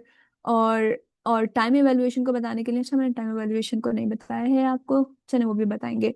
और जो पूरी 3D डायग्राम है उसको शो करवाने के लिए हमने दूसरी लाइब्रेरी इस्तेमाल की है। सो ये काम किस तरह से कर रहा है। एक हमारे पास है एल वेरिएबल है जिसकी लेंथ है 1 1 यूनिट। सो हमने दो दो बॉक्सेस लिए हैं, एक लेफ्ट बॉक्स है और एक राइट बॉक्स है, उनके बीच में एक वेरियर है। ये बीच में एक बैरियर होगा और एक राइट बॉक्स है। अच्छा, यहाँ पे हमने सिर्फ एक इलेक्ट्रॉन लिया है। जब हम टनलिंग को समझा रहे हैं तो हम सिर्फ एक इलेक्ट्रॉन की बात करेंगे, लेकिन इंटेंगलमेंट के लिए आपको दो इलेक्ट्रॉन्स की जरूरत है। लेकिन वंस आप इसको समझ जाएं कि किस तरह से काम कर रही है तो फिर आपको इंटेंगलमेंट समझ आना कोई बड़ी बात नहीं है। ये हमारे पास 1 यूनिट है यहाँ तक की लेंथ। गैप इसका 0.5 है, ये रहा गैप। और एन हमारे पास हमने 3D में क्योंकि इसको बनाया है तो उसको बनाने के लिए ग्रिड्स चाहिए थे, तो 40 ग्रिड्स हमने लिए हैं। ऑलराइट। एक्स एक्सिस के ऊपर एक आपने एरे बनाई है जो कि आपने जीरो से स्टार्ट की है और कहाँ तक जा रही है 2L प्लस गैप। यानी कि आप 1 को मल्टीप्लाई करवाइए 2 से और फिर उसमें गैप को ऐड करवा दीजिए। और उसके जीरो से लेके इस नंबर के दरमियान जो आपके पॉइंट्स होंगे वो 40 पॉइंट्स होंगे। इसी तरह से आपने वाई एक्सिस डिफाइन किया है। ये आपके पास एक एरे आएगी, वाई एक्सिस पे भी एक एरे आ गई है और जेड एक्सिस पे भी एक एरे आ गई है। अब इन तीनों को एक साथ ग्रिड में मर्ज करने के लिए ये फंक्शन मौजूद है मैं नम पाई लाइब्रेरी का, जिसका नाम है मैश ग्रिड। मैडम ये ग्रेड 40 ये नहीं सम आई, ये दोबारा बताना। ये वाल्व वगैरह है, ये आगे आगे जो। ये ग्रिड है, ये आपको देखना है, एक ये एक बॉक्स, जी। ये वाला एक बॉक्स, ये ये ये ये क्या काम कर रहे हैं, मतलब उसके जो इर्द गिर्द है वो चीज है, नहीं। उसका रीजन। अम, या फिर मतलब उसका जो यहाँ ये एनवायरनमेंट है ये हो सकता है। नहीं देखिए, जिस तरह से हम कोई दीवार बनाते हैं तो उसमें एक ईंटें होती है ना, सो जो ईंटों का स्ट्रक्चर है हम उसको ग्रिड कह रहे हैं। Thank you ma'am. अच्छा, समझ गया। अब हमें ये ग्रिड को बनाने की जरूरत क्यों पेश आई है? क्योंकि ये देखिए, ये जो ईंटें हैं ना, हम इसको ग्रिड कह रहे हैं, ये 40 लिए हैं। अब इसको बनाने की जरूरत क्यों पेश आई है कि आप ये जो आइसो सरफेसेस हैं, जब आप इसको स्टैंड करेंगे तो इसकी पोजीशन आप डिफाइन करेंगे ना। एग्जैक्टली। सो इसीलिए फिर आप यहाँ से पोजीशन ले लेंगे कि भाई इस ग्रिड के ऊपर जाके ये करना है। अगेन, ये जो नंबर ऑफ ग्रिड्स हैं, ये सिर्फ और सिर्फ फाइनर इमेज के लिए है। जितने ज्यादा ग्रिड्स होते हैं उतनी ज्यादा आपकी इमेज फाइन होती है, और इसका और पोजीशन आपको डिफाइन करने में मदद मिल जाती है, ऐसा चीज का और कोई फायदा नहीं होता। ठीक है। सो अब यहाँ पे हम डिफाइन कर रहे हैं, डेफ से कोई फंक्शन डिफाइन कर रहे हैं, पीएसआई बॉक्स। पीएसआई बॉक्स हमारे पास फंक्शन का नाम है, जिसको दो वैल्यूज चाहिए, एक वैल्यू एक्स की चाहिए और एक वैल्यू सेंटर की चाहिए। अच्छा, ये कैपिटल एक्स है और ये स्मॉल एक्स था। सो ये बात जहन में रहे कि हमने यहाँ पे जो एक एरे जनरेट करवाई थी वो यहाँ पर नहीं आ रही है। सो यहाँ पे को कोई दो वैल्यूज चाहिए। सिग्मा की वैल्यू हमने डिफाइन की है और ये हमने लिख दिया है वेव फंक्शन। ये एक गॉसियन वेव फंक्शन है। गॉसियन वेव फंक्शन क्या होता है, मैं आपको लिख के बता देती हूँ। Exponential x minus x not का स्क्वायर होल स्क्वायर। ये मेरा पेन पता नहीं क्यों इतना बोल्ड भी लिख रहा है। एनीवेज, और फिर 2 सिग्मा स्क्वायर। ये सिग्मा हमारे पास वेव पैरामीटर है।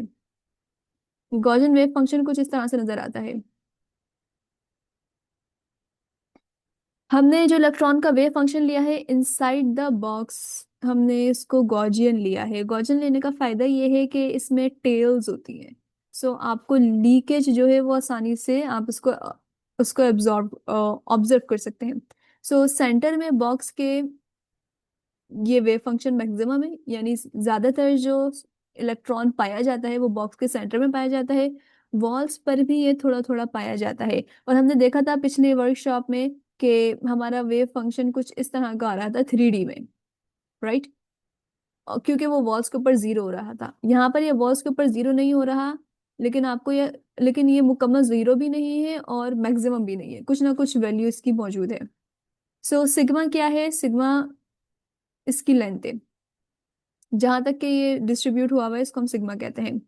एक्स नॉट इसका सेंटर है, और एक्स हमारे पास वैल्यू होगी कि आप इसको कहाँ पर मेजर करना चाह रहे हैं, और इसका होल स्क्वायर। सो ये आपके पास ये एक वेव फंक्शन है या एक तरीका है गॉसियन वेव फंक्शन को रिप्रेजेंट करने का।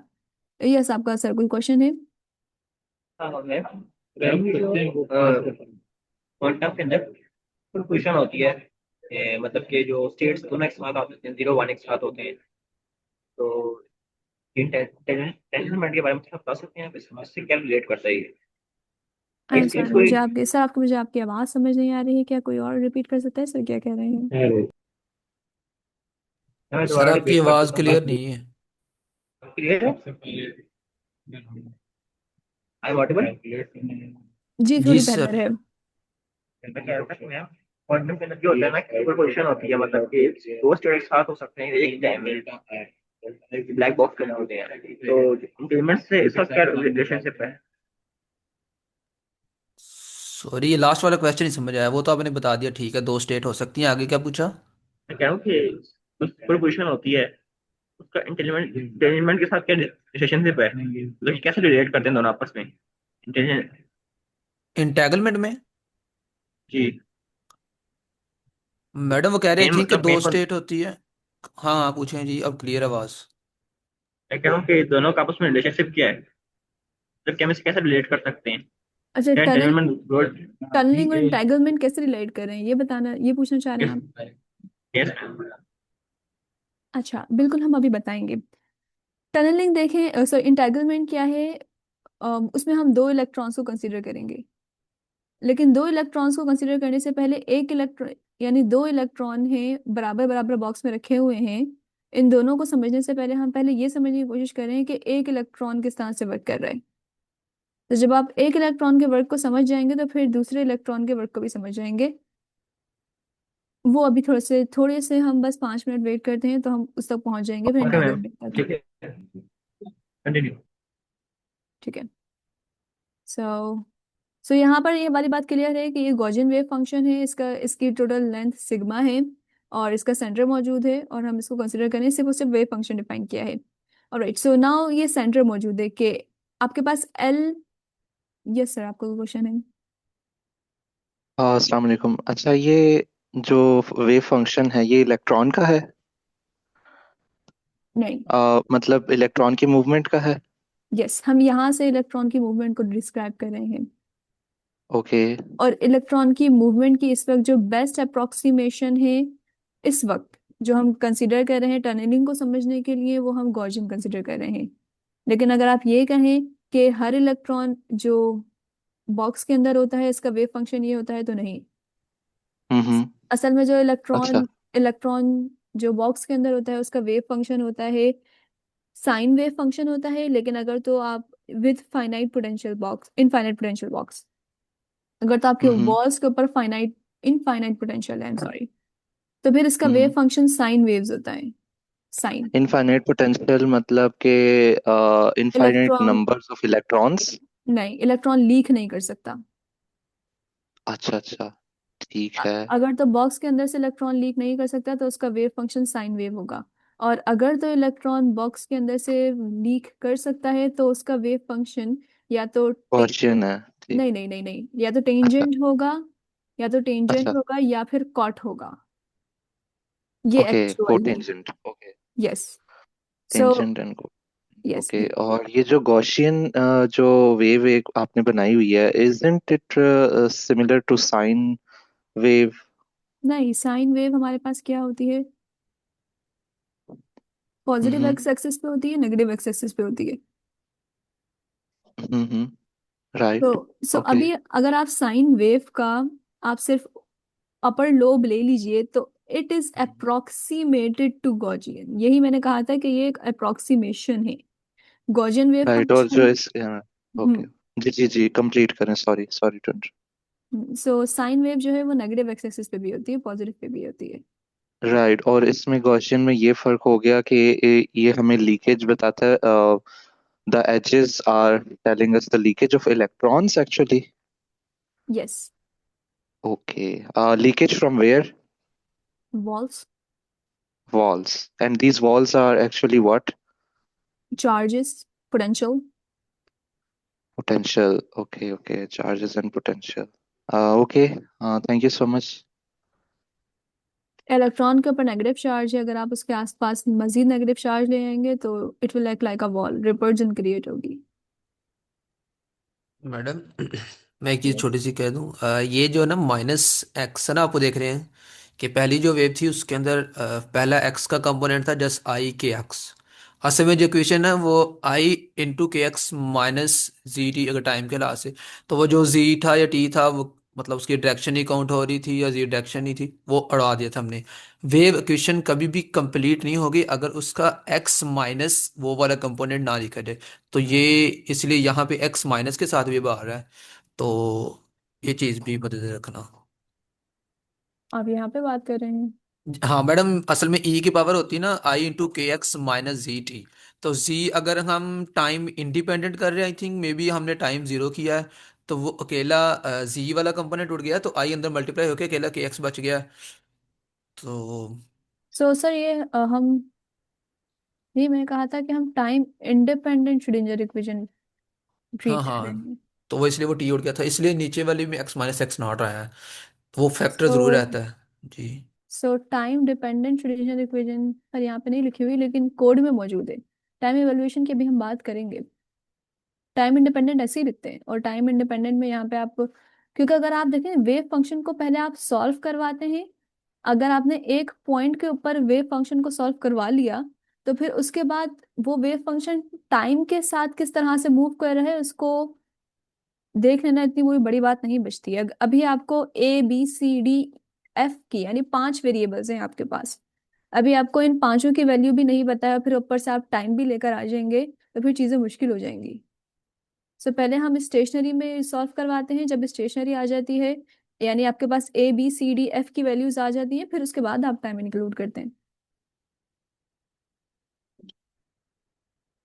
Alright, with that being said, centre हमारे पास बॉक्स के सेंटर में, बॉक्स को हाफ कर दें आप, वहां पे सेंटर और सेंटर में आपके पास इलेक्ट्रॉन जो है ज्यादातर वक्त पाया जाएगा। हमारे पास दो बॉक्सेस हैं, लेफ्ट हैंड साइड का सेंटर मौजूद है, राइट हैंड साइड का सेंटर मौजूद है, तो लेकिन हमारे पास गैप भी है तो उसको भी हमने कवर किया है। सो आप लेफ्ट हैंड साइड से मूव करते हुए राइट हैंड साइड की तरफ जा रहे हैं, सो ये जस्ट आपने स्पेसिफाई किया है कि किस तरह से सेंटर मूव कर रहा है। देन आपने फंक्शन को कॉल किया है लेफ्ट हैंड साइड के लिए और राइट हैंड साइड के लिए, और एक्स की आप मुख्तलिफ वैल्यूज देंगे। मजीद नीचे टनल आपने कहा है कि आपकी टनलिंग की एम्पलीट्यूड आप कितना अलाउ कर रहे हैं। टनलिंग का एम्पलीट्यूड जितना ज्यादा होगा उतनी ज्यादा स्ट्रॉन्ग टनलिंग होगी, यानी कि अगर मैं इसको लेट से 10 कर दूं, सो मुकम्मल तौर पर इलेक्ट्रॉन जो है वो पहले बॉक्स से निकल के दूसरे बॉक्स में चला जाएगा, और अभी मैंने इसको 0 किया हुआ है। सो हम इसको ऑब्जर्व कर पा रहे हैं कि इलेक्ट्रॉन सिर्फ एक ही बॉक्स में है, दूसरे बॉक्स में ये बीच में गैप है। सो हमने कहा था कि 1 से लेके आपके पास 1 यूनिट, आपके पास 0 से लेके 1 तक के एक बॉक्स है, और फिर 1.5 से लेके आगे मुख्तलिफ दूसरा बॉक्स है, और बीच में 0.5 का गैप है। सो दूसरे बॉक्स में अभी हमारे पास कुछ भी नहीं है क्योंकि आपने टनल एम्पलीट्यूड 0 किया हुआ है, इलेक्ट्रॉन की टनलिंग आपने अलाउ नहीं की हुई है।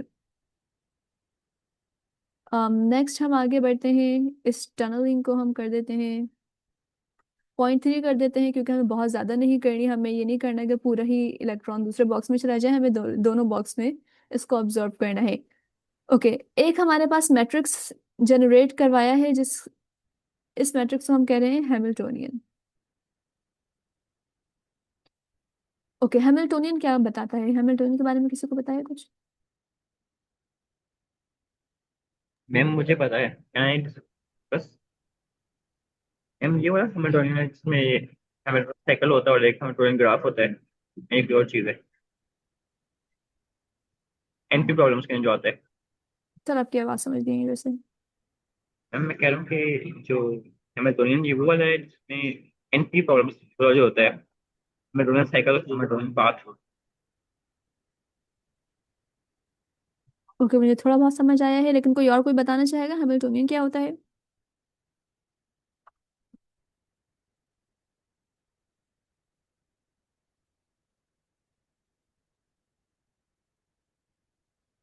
ओके, सो हैमिल्टोनियन जो है कुछ भी नहीं बताता, सिर्फ एनर्जी बताता है। अगर आप एक हैमिल्टोनियन एक ऑपरेटर है, ऑपरेटर क्या है आप उसको ऑब्जर्व कर सकते हैं, किसी भी स्टेट के ऊपर आप अप्लाई करेंगे तो ये सिर्फ और सिर्फ आपको उस स्टेट की एनर्जी बताएगा। अच्छा, वैसे अब इसकी इंपॉर्टेंस क्या है, आप इसको श्रोडिंगर इक्वेशन में यूज करते हैं। आप श्रोडिंगर इक्वेशन में एनर्जी को डायरेक्ट यूज नहीं करते, आप हैमिल्टोनियन को यूज करते हैं। हैमिल्टोनियन में क्योंकि टोटल एनर्जी बताएगा तो फिर इसमें में काइनेटिक एनर्जी और पोटेंशियल एनर्जी दोनों आ जाते हैं। सो आप इसको समझ सकते हैं कि हैमिल्टोनियन सिर्फ और सिर्फ किसी भी सिस्टम की टोटल एनर्जी को बता रहा होता है। सो हैमिल्टोनियन यहाँ एक मैट्रिक्स है। आप स्टेट्स जो हैं, वैसे आप उसको इस तरह से लिखते हैं, लेकिन आप तमाम के तमाम स्टेट्स को in the form of matrix भी लिख सकते हैं। यहाँ पे जो चीज़ दी हुई है वो मैंने यहाँ पे लिखा है। सो इसके डायगोनल एलिमेंट्स 0 हैं, जो कि ये बता रहा है कि इलेक्ट्रॉन जब फर्स्ट बॉक्स में होगा और जब वो सेकंड बॉक्स में जाएगा तो इसकी एनर्जी सेम रहेगी, क्योंकि इलेक्ट्रॉन सेम ही है। और ऑफ डायगोनल एलिमेंट्स टनलिंग बताते हैं। अगर तो आप कोई हैमिल्टोनियन मैट्रिक्स देखें और उसके ऑफ डायगोनल एलिमेंट्स 0 हैं तो इसका मतलब है कोई भी टनल नहीं हो रहा, कुछ भी टनल नहीं हो रहा। और अगर तो, और इसके जो डायगोनल एलिमेंट्स हैं वो आपको एनर्जी के बारे में बताते हैं। असल में जो डायगोनल एलिमेंट्स हैं ये आपकी आइगन वैल्यूज हैं, और आइगन वैल्यूज क्या होती हैं? ये एनर्जी।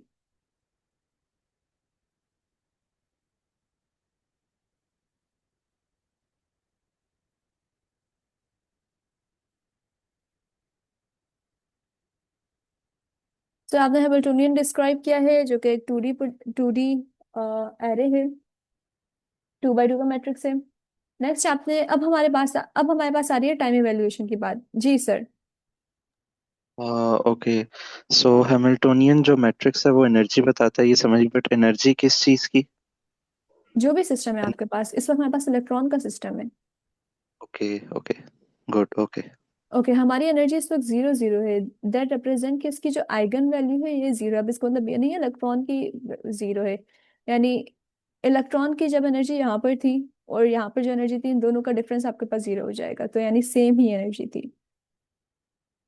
तो इट रिप्रेजेंट कि जो आपका सिस्टम है वो एक ही है और पार्टिकल आइडेंटिकल है। अगर हम यहाँ पे कहते हैं कि भाई इसकी एनर्जी 1 है और फिर जब ये दूसरी तरफ गया तो इसकी एनर्जी 2 हो गई, तो फिर इसका मतलब है कि अब आपके पार्टिकल्स सेम पार्टिकल्स नहीं रहे, क्योंकि आप श्रोडिंगर इक्वेशन में भी जो इलेक्ट्रॉन्स को डिफाइन करते हैं और डिस्क्राइब करते हैं on the basis of energy कर रहे होते हैं। अभी हमने जो श्रोडिंगर इक्वेशन पढ़ी थी वो सम ऑफ काइनेटिक एनर्जी और पोटेंशियल एनर्जी थी। मैडम अच्छा। आपने कहा एनर्जी सेम है, मतलब वो इस रीजन से गुजरने के बाद भी? यस एग्जैक्टली, यहाँ पे हमने बात की थी ना। अच्छा, रीजन जो ये गैप है, ये किस टाइप का गैप है? सर ये एक बैरियर है और बैरियर मुख्तलिफ चीज़ों का हो सकता है। यहाँ पे हमने कंसिडर किया है कि यहाँ पे आपने चार्जेस को खड़ा कर दिया है। ठीक है, ठीक है। मैडम ये मतलब ऑफ कोर्स अगर इधर से वो गुजरेगा तो एनर्जी तो लूज होगी, ये तो है। हम बिल्कुल है। कह रहे हैं कि वो उस साइड पे हो जाती, लेकिन मैंने इसका आंसर ये मुझे आया था कि जब दूसरी तरफ चला जाता है तो कुछ और फैक्टर होते हैं जो वो एनर्जी के इस टोटल को ना कंपनसेट करके ना इक्वल कर देते हैं, राइट? ओके सो जो फर्क पड़ता है ना सर, वो एम्पलीट्यूड पे फर्क पड़ता है। तो मैडम जो एनर्जी जो एम्पलीट्यूड कम होगा तो वो एनर्जी भी कम होगी ना उसकी। सो अब हमारे पास जो प्लेन वेव है वो प्लेन वेव सेम रहती है। एनर्जी पे फर्क पड़ेगा क्योंकि एक आप बैरियर क्रॉस कर रहे हैं, लेकिन जब आप बैरियर क्रॉस कर रहे होते हैं उस वक्त तो आपका वेव की जो शेप है, यानी आप साइन वेव से कॉट या टेंजेंट में चले जाते हैं, वेव की शेप भी चेंज हो जाती है। लेकिन अब जब आप वंस आप ट्रांसमिट कर जाते हैं तो आपका एम्पलीट्यूड जो है वो अप्रोक्सीमेटली कुछ कुछ पहले जैसा हो जाता है। और आपका जो एक्सीलेंट। और आपकी जो लेकिन जो वेव है वो तो बिल्कुल ही पहले जैसी हो जाती है, यानी आपको वापस से साइन वेव मिल जाती है। एम्पलीट्यूड में थोड़ा सा फर्क आता है, लेकिन अप्रोक्सीमेट वो फर्क होता है, यानी ए और एफ बराबर नहीं हो जाते, मगर आप उसको बराबर कर सकते हैं अगर जो वेव का जो शेप है वो शेप सेम रहेगा। Okay madam, thank you very much. Okay हम इन दो ग्राफ्स को ध्यान में रखेंगे कि जब बॉक्स के अंदर है तो साइन वेव है, और जब बॉक्स से बैरियर के दरमियान है होगा तो हमारे पास टेंजेंट होगा या कॉट होगा। टेंजेंट या कॉट कब होता है वो बात की बातें हम उसको भी डिस्कस नहीं कर रहे। ओके सो अब हम यहाँ पे टाइम इवेलुएशन के ऊपर आ गए हैं।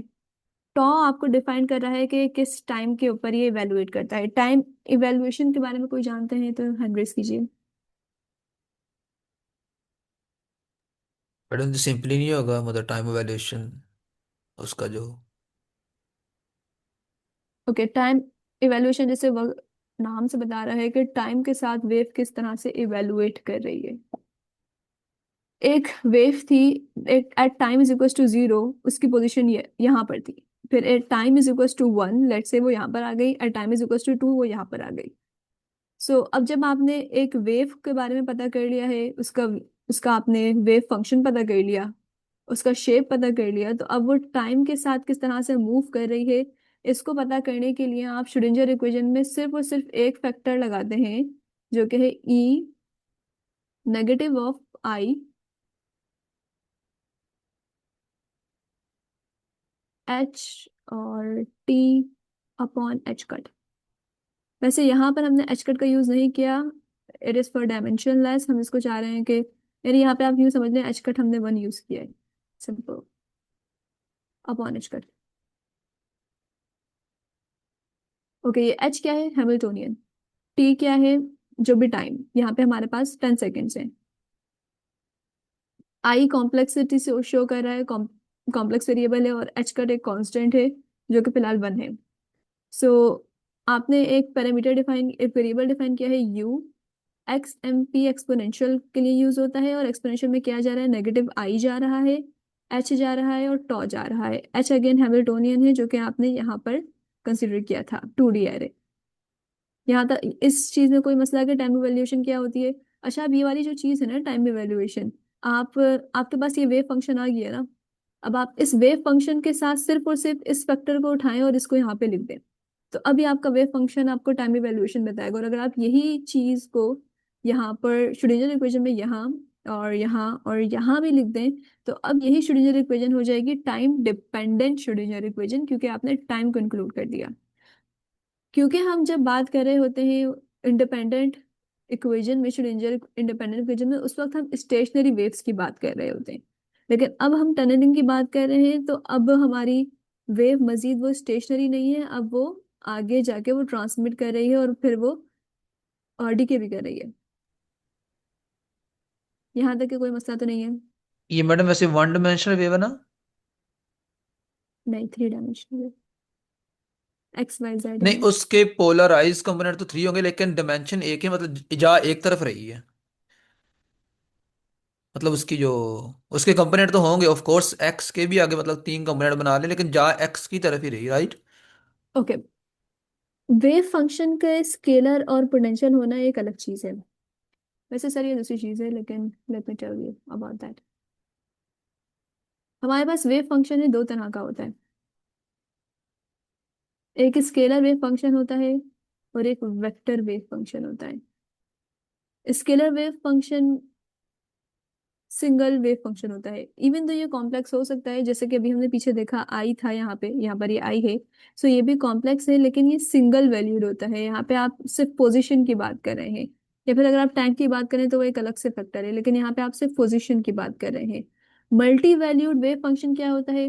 पोजीशन भी होती है, मोमेंटम भी होता है, स्पिन भी होती है, और मुख्तलिफ चीज़ें मजीद भी आ सकती हैं। मुख्तलिफ क्वांटम नंबर्स आप यहाँ पे ले सकते हैं। सो ये तो एक मुख्तलिफ, बिल्कुल ही मुख्तलिफ चीज़ है। सो जब हम कहते हैं कि वन डायमेंशनल वेव है, तो यहाँ पे वेव वन डायमेंशनल नहीं है, वेव तो है ही, वेव है 3 डायमेंशनल, लेकिन ये वेव फंक्शन स्केलर है। और जब हम कहते हैं कि 3 डायमेंशनल में वेव जा रही है, तो फिर वो मल्टी वैल्यूड वेव फंक्शन की तरफ हम चले जाते हैं। उसमें एक्स अलग जा रहा होता है, पी कहीं और जा रहा होता है, एस कहीं और जा रहा होता है। यहाँ पे आप सिर्फ एक्स की बात कर रहे हैं, तो इसीलिए आप इसको कह लें कि ये एक डायरेक्शन में जा रही है, लेकिन ये एक डायरेक्शन थोड़ी है, यहाँ पे फिर एक्स की 3 डायरेक्शन है ना।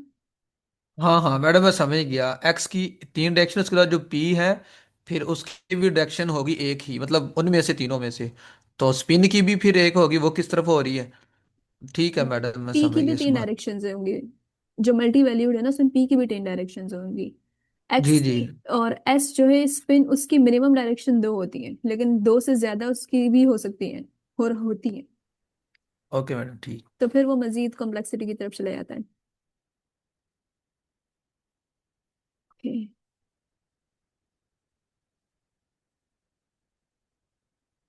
सो नेक्स्ट, अब हमने कहा ये सिर्फ और सिर्फ इसका वेव फंक्शन लिखा हुआ है कि किस तरह से ये काम करता है। मैथमेटिकली हम इसको लिख के दिखा देते हैं कि आपने कहा कि ये एक वेव थी, 0 से शुरू हुई और ये एल के ऊपर मौजूद थी, और फिर जब ये टनल करने लगती है, तो फिर ये अभी ये दोनों बॉक्सेस में मौजूद है, प्लस ऑफ, थोड़ा सा हम इसको यहाँ लिख देते हैं, बी, और यानी कि ये ए में भी मौजूद है और अब ये बी में भी मौजूद है। अब ये बॉक्स इन दो जगहों पे ये ऑसिलेट करेगी। अब ये पूरा एरिया भी है इसी का ही है। सो वेव फंक्शन यहाँ पे टोटल डिफाइन हो गया है, P S I total N P dot, ये वही वाली बात देखी हुई जो मैंने लिखी है। ए, और फिर wave function P S I define कर रहा है आपके वेव फंक्शन को, और फिर B P S I R left hand side पे, और अब ये टोटल हो गया है, यानी अब सिर्फ और सिर्फ आपके पास एक लेफ्ट और राइट दोनों नहीं है, बल्कि इन दोनों को मिला के अब आपके पास एक कॉम्बिनेशन आ गया है। और ये हमारे पास है फिगर को शो करवाने के तरीके। गो फिगर सिर्फ उसे फिगर को शो करवाएगा, ये पूरा फंक्शन है जिसमें X flatten, Y flatten and Z flatten. याद करें पीछे एक्स वाई जेड जो है हमारे पास एक एरे थे, तो उस एरे को आपने एक डायमेंशन में कन्वर्ट किया है, और इसको यानी आपने उस एरे की एक एक वैल्यूज को लिया। एक्स फ्लैट वाई फ्लैट क्या करवाता है? अच्छा, ये हम आइसो सरफेसेस करवा रहे हैं। आइसो सरफेसेस का मुराद क्या है कि थ्री डायमेंशनल जो है वो एक पूरी पिक्चर होती है, तो आपने उस पिक्चर को मुख्तलिफ स्लाइसेस में, अब ये देखिए, ये आपको एक ये स्लाइस नजर आ रहा है, एक वॉल जो है, ये आपको इसकी थिकनेस नजर नहीं आ रही बल्कि वॉल का एक स्लाइस आपको नजर आ रहा है। सो एक हमारे पास एक्स में जो वैल्यूज थी वो मुकम्मल तौर पे तमाम की तमाम एक पूरी एरे थी। उस एरे को आपने फ्लैट करके, क्या कहना चाहिए, पतला कर दिया और उसको एक स्लाइस तैयार कर दिया है। X flatten, Y flatten, Z flatten ये काम कर रहा है कि आपके एक्स वाई जेड को फ्लैट कर रहा है। वैल्यूज में हमारे पास जो पी एस आई टोटल, यानी जो टोटल वेव फंक्शन था ये वाला, आपने उसको भी फ्लैट कर दिया है। अब टोटल वेव फंक्शन को फ्लैट करने का फायदा क्या हुआ कि आपके पास ये आपको एक थिन सी सरफेस नजर आ रही है, थिन सी आइसो सरफेस नजर आ रही है। हम इसको ऑब्जर्व कर पा रहे हैं, वरना ये थिन सी नहीं होती एक्चुअल में। मगर हमें इसको विजुअलाइज करने के लिए कुछ तो चाहिए। आप थ्री डी को वैसे विजुअलाइज नहीं कर सकते। अच्छा, यहाँ पर जो हमने एक इलेक्ट्रॉन लिया है इसकी भी एक वजह है। अगर हम दो इलेक्ट्रॉन लेते, या दो इलेक्ट्रॉन मैंने नहीं लिए, और मैं आपको टनलिंग समझा रही हूँ, इंटैगलमेंट डायरेक्टली नहीं समझा रही, क्योंकि मैं टनलिंग इंटैगलमेंट को विजुअलाइज नहीं कर सकती थी। आई डोंट नो अगर कोई और कर सकता है, क्योंकि देखें अब हमारे पास एक बॉक्स में वेव फंक्शन है, एक बॉक्स में पार्टिकल है एक्स, उसकी वैल्यू है x1, y1 और z1। अब अगर मैं यहाँ पे दूसरा भी पार्टिकल ले लेती दूसरे बॉक्स में, और फिर हम उन दोनों को हम टनल करवाते, सो x2, y2, z2, हम इसको z होना चाहिए था, z2। अब हम इन दोनों को जब टनल करवाते तो x1 इंटू y1 ये 6 डायमेंशंस बन जाती। सो इन 6 डायमेंशंस को किस तरह से करते पता नहीं। मैडम ये छः अगर इस तरह नहीं हो सकता था, लाइक वीडियो की फॉर्म में नहीं बन सकती थी? एक पार्टिकल की मूवमेंट उस तरफ हो जाती, दूसरा उस तरफ ओके, सो हो एक, सकती थी आई थिंक, लेकिन 6 डिमेंशन नहीं मुझे लगता, क्योंकि एक्स की एक पार्टिकल की अपनी तीन दिखनी, उसकी अपनी तीन दिखनी है। लाइक अगर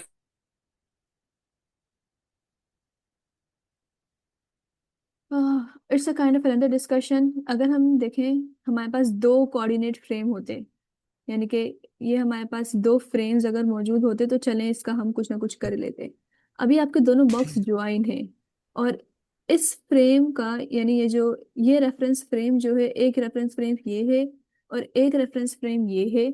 अगर तो लेट से मेरे पास एक ही रेफरेंस फ्रेम के अंदर दो पार्टिकल्स होते तो मैं इनको कुछ ना कुछ करवा देती। अब मेरे पास दो कोऑर्डिनेट फ्रेम है, अब आप इसको सिमुलेट कैसे करवाएंगे? एक रेफरेंस फ्रेम के पार्टिकल को दूसरे रेफरेंस फ्रेम में कैसे लेकर आएंगे? अच्छा खैर, अगर आप ये कर सकते हैं तो आई होप किया जा सकता है। हम इसको कभी और ट्राई करेंगे। अभी हम आगे बढ़ते हैं।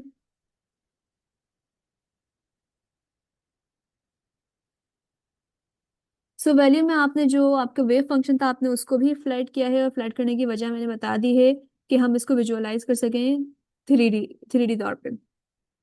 देन आइजो स्पिन, आइजो मिनिमम क्या बता रहा है आपका कि ये जो एक आपके पास सरफेस है इसका मिनिमम क्या होगा, और आइजो मैक्सिमम अगेन बता रहा है कि एक सरफेस का मैक्सिमम क्या होगा।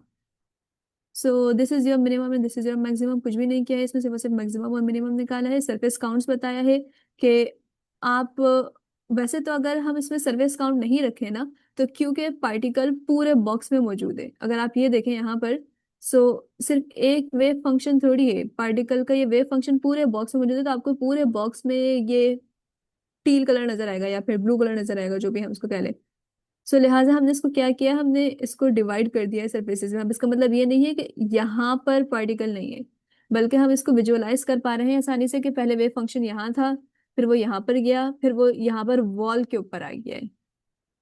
यहाँ तक किसी को मसला तो नहीं है, जबकि वेव फंक्शन यहाँ बीच में भी मौजूद है।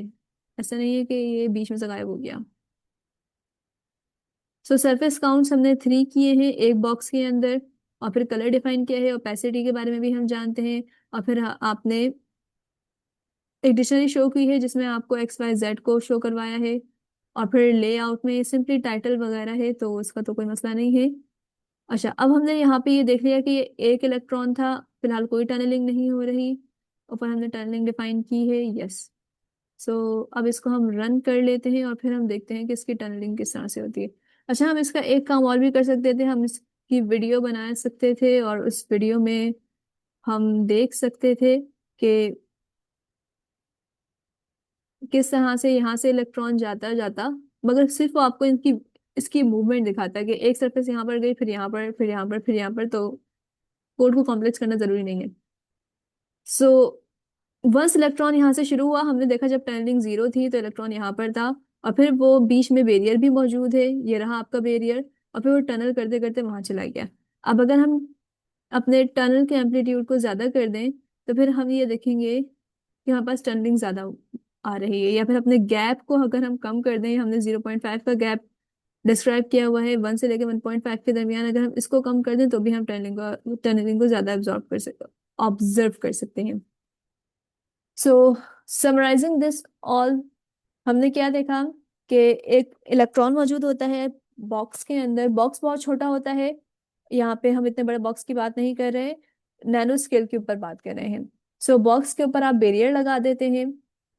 क्वांटम डॉट्स में बैरियर किस तरह से लगते हैं, क्वांटम डॉट सेमी कंडक्टर का होता है, सेमी कंडक्टर में हम जानते हैं कुछ ना कुछ इलेक्ट्रॉन्स होते हैं जो फ्री होते हैं और कुछ ना कुछ इलेक्ट्रॉन्स होते हैं जो बाउंड होते हैं। आप फ्री इलेक्ट्रॉन्स को आप थोड़ी सी एनर्जी दें तो वो एक्साइटेड होकर चले जाते हैं, लिहाजा हम उन फ्री इलेक्ट्रॉन्स के ऊपर पोटेंशियल डिफरेंस अप्लाई करते हैं तो वो फ्री इलेक्ट्रॉन्स के इर्द गिर्द एक बैरियर जैसा बन जाता है, एक बॉक्स जैसा बन जाता है। अब सिर्फ ये एक बॉक्स नहीं होता है, एक बॉक्स के बराबर में दूसरा बॉक्स, दूसरे बॉक्स के बराबर में तीसरा बॉक्स, क्योंकि आपने पोटेंशियल जो अप्लाई किया है वो आपका कंट्रोल्ड पोटेंशियल है। तो क्वांटम कंप्यूटिंग में ये पोटेंशियल काम करता है एज अ गेट। सही है, जिस तरह से आप गेट इसको नॉर्मल समझ लीजिए कि जब आप इसको ऑन करेंगे तो टनलिंग ऑन हो सकती है, और जब आप इसको ऑफ करेंगे तो आप टनलिंग ऑफ हो सकती है। आपको कंट्रोल टनलिंग चाहिए होती है, आपको ऐसा नहीं करना कि हर हर बॉक्स को आप ले जाके टनल करवा दें। टनल मैडम, टनलिंग इसका ऐसे। जो सेमीकंडक्टर आपने वर्ड यूज किया क्वांटम को, ये सॉरी मैं कट कर रहा हूँ फर्स्ट ऑफ ऑल, वो एक ये नैनो स्केल के अंदर जो मेटल हमने पता उनका बैंड गैप ओवरलैप करता होता है मेटल्स का, उसमें फ्री इलेक्ट्रॉन होते हैं। जब उसी मेटल को कोई भी है, उसको अगर हम क्वांटम लेवल पे जाके देखते हैं नैनो के ऊपर, तो वहां पे वो गैप क्रिएट हो जाता है, जिसकी वजह से हम कह देते हैं कि ये सेमीकंडक्टर में नैनो स्केल में शिफ्ट हो गया। तो आई थिंक वो सेम फिनोमिना यहाँ पे ही हमने नैनो केमिस्ट्री में पढ़ा है, मटेरियल साइंस की। यहाँ पर हम सेमीकंडक्टर ही ले रहे हैं क्योंकि यहाँ पे आप सिलिकॉन, जर्मेनियम, एल्युमिनियम की बात करेंगे, यहाँ पे आप नहीं मैडम, मेटल्स नहीं ले रहे। सेमीकंडक्टर तो इस वजह से नहीं है कि वो मेटल जब नैनो स्केल पे स्टडी कर रहे हैं तो वो ऑटोमेटिकली उसकी स्टडी वहां पे एनर्जी गैप आ गया है, नहीं, हम तो वो यहाँ पे। सेमीकंडक्टर में कन्वर्ट हो गया उसकी अच्छा, स्टडी। लेकिन मेटल जो है वो लेट्स से अगर आयरन है तो वो उसकी आप आयरन को की जो कॉन्फ़िगरेशन है वो आयरन ही है। सही है। सो इवन तो आप नैनो स्केल में उसको आप सेमीकंडक्टर कह रहे हैं, लेकिन यहाँ पे हम जो बात कर रहे हैं वो आप क्वांटम कंप्यूटर्स में यूज होने वाले चिप्स की बात कर रहे हैं। चिप्स सेमीकंडक्टर मटेरियल की बनती हैं, उसमें जो आप मटेरियल इस्तेमाल करते हैं वो आप सेमीकंडक्टर ही यूज करते हैं, जो कि है सिलिकॉन, जर्मेनियम के अलॉयज या फिर अल्युमिनियम के अलॉयज। ओके मैडम, ये ठीक है। ये वाली बात है। सही। अच्छा, अब इसके नैनो स्केल के ऊपर मजीद क्या होता होगा तो इसको मैंने इतनी डिटेल में नहीं पढ़ा, कि जब आप कह रहे हैं कि मेटल्स के नैनो स्केल के ऊपर वो सेमीकंडक्टर की तरह ट्रीट होता है। सो क्योंकि देखिए मेटल्स में बहुत सारे फ्री इलेक्ट्रॉन्स होते हैं, सेमीकंडक्टर में फ्री इलेक्ट्रॉन्स इतने ज्यादा नहीं होते। अब आपको एक बॉक्स के अंदर एक इलेक्ट्रॉन चाहिए, तो जब आपने नैनो पढ़ी है तो आपको पता होगा एक बॉक्स के अंदर एक इलेक्ट्रॉन को डालना कोई इतना आसान काम नहीं है। सो लिहाजा जब आप सेमीकंडक्टर का मटेरियल इस्तेमाल करेंगे तो वहां पे बाय डिफॉल्ट इलेक्ट्रॉन्स इतने ज्यादा फ्री नहीं होंगे, तो फिर उसको डील करना थोड़ा सा बेहतर काम होगा, या थोड़ा सा आसानी से उसको हम डील किया जा मैडम आई सकता है। थिंक वो थोड़ा सा लॉन्ग डिस्कशन है, मैं यहाँ इलेक्ट्रॉन के कम या ज्यादा की बात नहीं कर रहा, मैं एनर्जी के कंडक्शन के बैंड गैप की बात कर रहा हूँ, उसकी बात कर रहा हूँ। आई थिंक वो लॉन्ग डिस्कशन हो जाएगी, रहने देते हैं और थोड़ा सा फिलहाल के लिए। यहाँ, यस, और थोड़ा सा यहाँ पे रेलेवेंट भी हो रहा है क्योंकि हम चिप्स के अंदर जो मटेरियल्स इस्तेमाल हो रहे हैं वो सेमीकंडक्टर्स यूज करते हैं, मेटल्स यूज नहीं करते। और इसकी वजह क्या है वो अगेन हाँ बाद में देखी जा सकती है इसकी वजह क्या है। मैं आपको क्या बता रही मैडम ये आपने मतलब आपने इसकी समरी कर रहे थे, मतलब ये थी। आपने ओके। इन दी एंड ऐसा, अगर मैं आप ये क्वेश्चन करूं, ये आपने क्यों ऐसे किया? मतलब हाँ, स्टडी तो वैसे मैथमेटिकली हुई थी, चले आपने क्या कोई और भी काम ऐसे कर रहे हैं? क्या मतलब क्यों ऐसे किया मैं ये आपको जो आपने क्वेश्चन मतलब किया। कोड की मदद से इसको शो करवाया है, या ये लोग अभी किस तरफ जा रहे हैं, क्या कर रहे हैं? अच्छा रीसेंट क्वांटम कंप्यूटिंग में क्या काम हो रहे हैं वो रीसेंट क्वांटम कंप्यूटिंग में जो काम हो रहे हैं वो एरर करेक्शन का काम फिलहाल बहुत ज्यादा किया जा रहा है। इसकी वजह ये है एरर एरर कहाँ पे आ जाता है वो अभी हम इंटेग्रल में बताते हैं इंटेग्रलमेंट में बताते हैं कि एरर कहाँ आ जाता है। अच्छा अब देखिए यहाँ पर तो एरर के इतने ज्यादा चांसेस है। सबसे पहले हमने क्यूबिट्स में जब लास्ट वर्कशॉप कर रहे थे तो वहां बताया था कि क्यूबिट हमारे पास ग्राउंड स्टेट होती है इलेक्ट्रॉन की जब आप लेकिन इलेक्ट्रॉन हाईली अनस्टेबल होता है उसको जरा सी भी एनर्जी मिलती है कहीं और से वो एक्साइटेड हो जाता है और वो एक्साइटेड स्टेट के ऊपर चला जाता है। सो अब जब वो एक्साइटेड स्टेट पे चला जाता है तो ये एरर प्रोड्यूस करता है। यहाँ पे इलेक्ट्रॉन जितने भी हमने बात की टनल जिसको हम करवा रहे हैं सब ग्राउंड स्टेट पे करवा रहे हैं। अब इसको बाहर से एनर्जी मिलेगी या एक्साइटेड स्टेट पे जाएगा फिर उसके अलग तरह से फिर वो बिहेव करेगा। तो जब वो अलग तरह से बिहेव करेगा तो आपको कंप्यूटिंग में एरर्स आएंगे। सो इस सब को कंट्रोल करना इस पे हमारा काम हो रहा है कि आप ज्यादा से ज्यादा ऑपरेशंस करवा सके कम से कम एरर्स के अंदर। और दूसरा काम ये हो रहा है जो सबसे बड़ा प्रॉब्लम है फिलहाल कि आपके पास जो प्रोसेसर है क्वांटम कंप्यूटिंग का उस वो आप 1000 क्यूबिट्स के ऊपर है। और क्वांटम कंप्यूटर्स को रिलायबल होने के लिए एटलीस्ट आपको आई थिंक 1 लाख या फिर 10 लाख क्यूबिट्स चाहिए पर प्रोसेसर कि वो सही से काम कर सके। लेकिन अब आप ये कहेंगे हमें 1 लाख चाहिए लाख से 1 लाख चाहिए और अभी हम 1000 पे अपन हैं तो बहुत पीछे हैं। लेकिन हम इतना ज्यादा पीछे नहीं क्योंकि हमने शुरू 5 क्यूबिट से किया था। सो स्टिल हम इस पे काम हम्म। कर रहे हैं यानी हमारा काम क्या है कि आप क्यूबिट्स को ज्यादा से ज्यादा इंड्यूस करवाएं प्रोसेसर्स के ऊपर। और वो इंड्यूस आपको ऐसे करवाने कि उसमें एरर्स को आप कंट्रोल कर सकें। इंड्यूस करवाने को मैं 1 लाख इंड्यूस करवा दूं फिर उसके एरर्स कौन संभालेगा। अब इसका मतलब कि क्वांटम लेवल पे इंड्यूस करवाना, उनके एरर को हैंडल करना, both are very complex task. Yes तो इसी को कंट्रोल करने के ऊपर सारे काम हो रहा है कि आप कम से कम एरर हम्म। में किस अगर तो ये वाली चीज कंट्रोल हो गई तो फिर आपका क्वांटम कंप्यूटर बन गया फिर और आपको फिर क्या चाहिए। Very good ma'am, thank you. So अच्छा अब आप एरर को रोकेंगे उस वक्त ना जब आपको ये सारी चीजें पता होंगी कि ये काम मैकेनिज्म कैसे कर रहा है इस पीछे का मैकेनिज्म। तो हम जो बेसिक्स है हम इसको स्ट्रॉन्ग कर रहे हैं। यहाँ पर जो इन वर्कशॉप्स का मकसद है क्वांटम कंप्यूटिंग के पीछे यूज होने वाले जो बेसिक्स है मैथमेटिकल भी और विजुअलाइजेशन के थ्रू भी हम उसको स्ट्रॉन्ग कर रहे हैं कि ये सारे काम किस तरह से हो रहे हैं क्योंकि वंस आप ये समझेंगे तभी तो आप फिर एरर्स को कवर कर सकेंगे। अच्छा मैं देख रही हूँ कुछ चैट्स आई हुई हैं अगर आपने कोई मैसेज नो किए हैं मैम, मुझसे, वो तो नहीं, वो वैसे ही थे, इंफॉर्मेशन। ऑलराइट। सो अब हम इंटेग्रलमेंट की तरफ आ गए हैं। इंटेग्रलमेंट में हमने क्या देखना है कि 2 बॉक्सेस हैं और दोनों बॉक्सेस के अंदर दोनों इलेक्ट्रॉन मौजूद हैं। अच्छा अब यहाँ पे इंटेग्रलमेंट मुख्तलिफ किस्म की हो सकती है। हम स्पेसिफिकली क्वांटम डॉट्स के अंदर जो इंटेग्रलमेंट होती है उसकी बात करेंगे। सो जब 2 बॉक्सेस के अंदर 2 इलेक्ट्रॉन्स मौजूद हैं और इसके दरमियान बैरियर को हमने बताया कि आप कंट्रोल कर सकते हैं। आप चाहें तो बैरियर का पोटेंशियल बढ़ा दें चाहे तो बैरियर का पोटेंशियल कम कर दें। हमने बैरियर का पोटेंशियल सिर्फ इतना रखा है कि इलेक्ट्रॉन फिजिकली बैरियर को क्रॉस ना कर जाए। अभी आपने उस पीछे सिमुलेशन में देखा यहाँ पे आपने सिमुलेशन में देखा कि एक एक बॉक्स में कुछ भी नहीं था। इलेक्ट्रॉन सिर्फ एक बॉक्स में था और यहाँ पे फिजिकली इलेक्ट्रॉन दूसरे बॉक्स में मूव कर गया है। नाउ अब आपका बैरियर इतना स्ट्रांग है दोनों बैरियर में यानी एक तरफ क्वांटम डॉट है दूसरी तरफ क्वांटम डॉट है। क्वांटम डॉट एक आर्टिफिशियल एटम होता है जिसमें सिर्फ और सिर्फ इलेक्ट्रॉन होता है न्यूक्लियस नहीं होता। आर्टिफिशियल क्यों कहते हैं ये लेबोरेटरी प्रिपेयर्ड होता है। अच्छा हमने लेबोरेटरीज को प्रिपेयर कैसे करवाया था वो हमने लास्ट लास्ट क्लास में बात कर ली थी।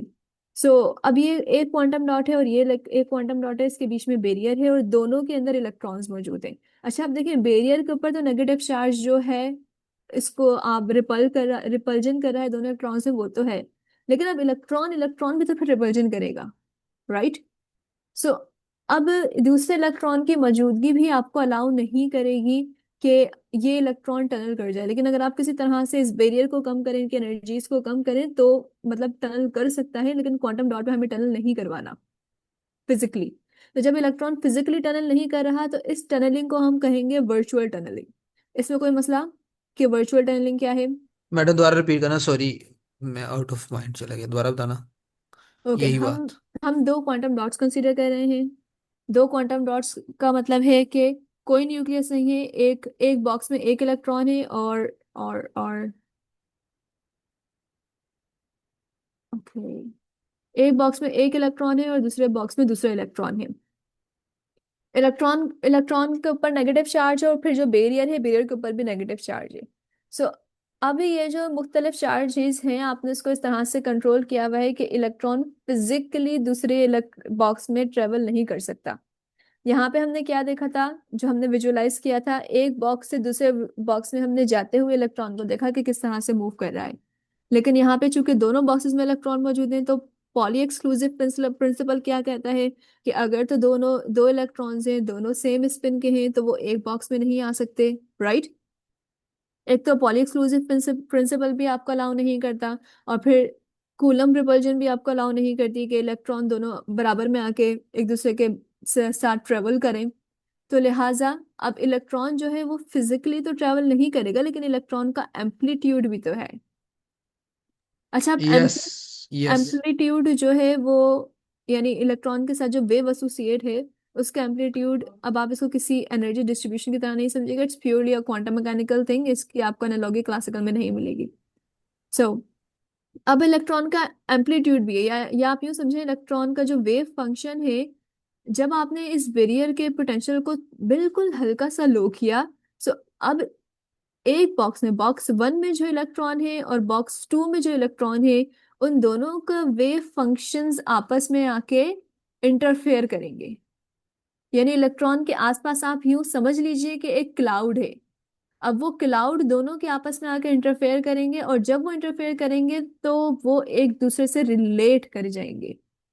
इट्स जस्ट लाइक दैट के, वैसे ये एग्जैक्ट एग्जाम्पल तो नहीं है, लेकिन आपको से समझने में मदद मिलेगी कि एक हमारे पास रूम है, और एक एक रूम है और बराबर में दूसरा रूम है, और बीच में शीशे की दीवार है। अब जब बीच में शीशे की दीवार है, लेट्स एक डांसर एक रूम में है और एक दूसरा डांसर दूसरे रूम में है, और म्यूजिक चल रहा है। अब जब शीशे की दीवार है, सो म्यूजिक भी आ जा सकता है, और अब दोनों जो डांसर्स हैं वो एक दूसरे को देख सकते हैं।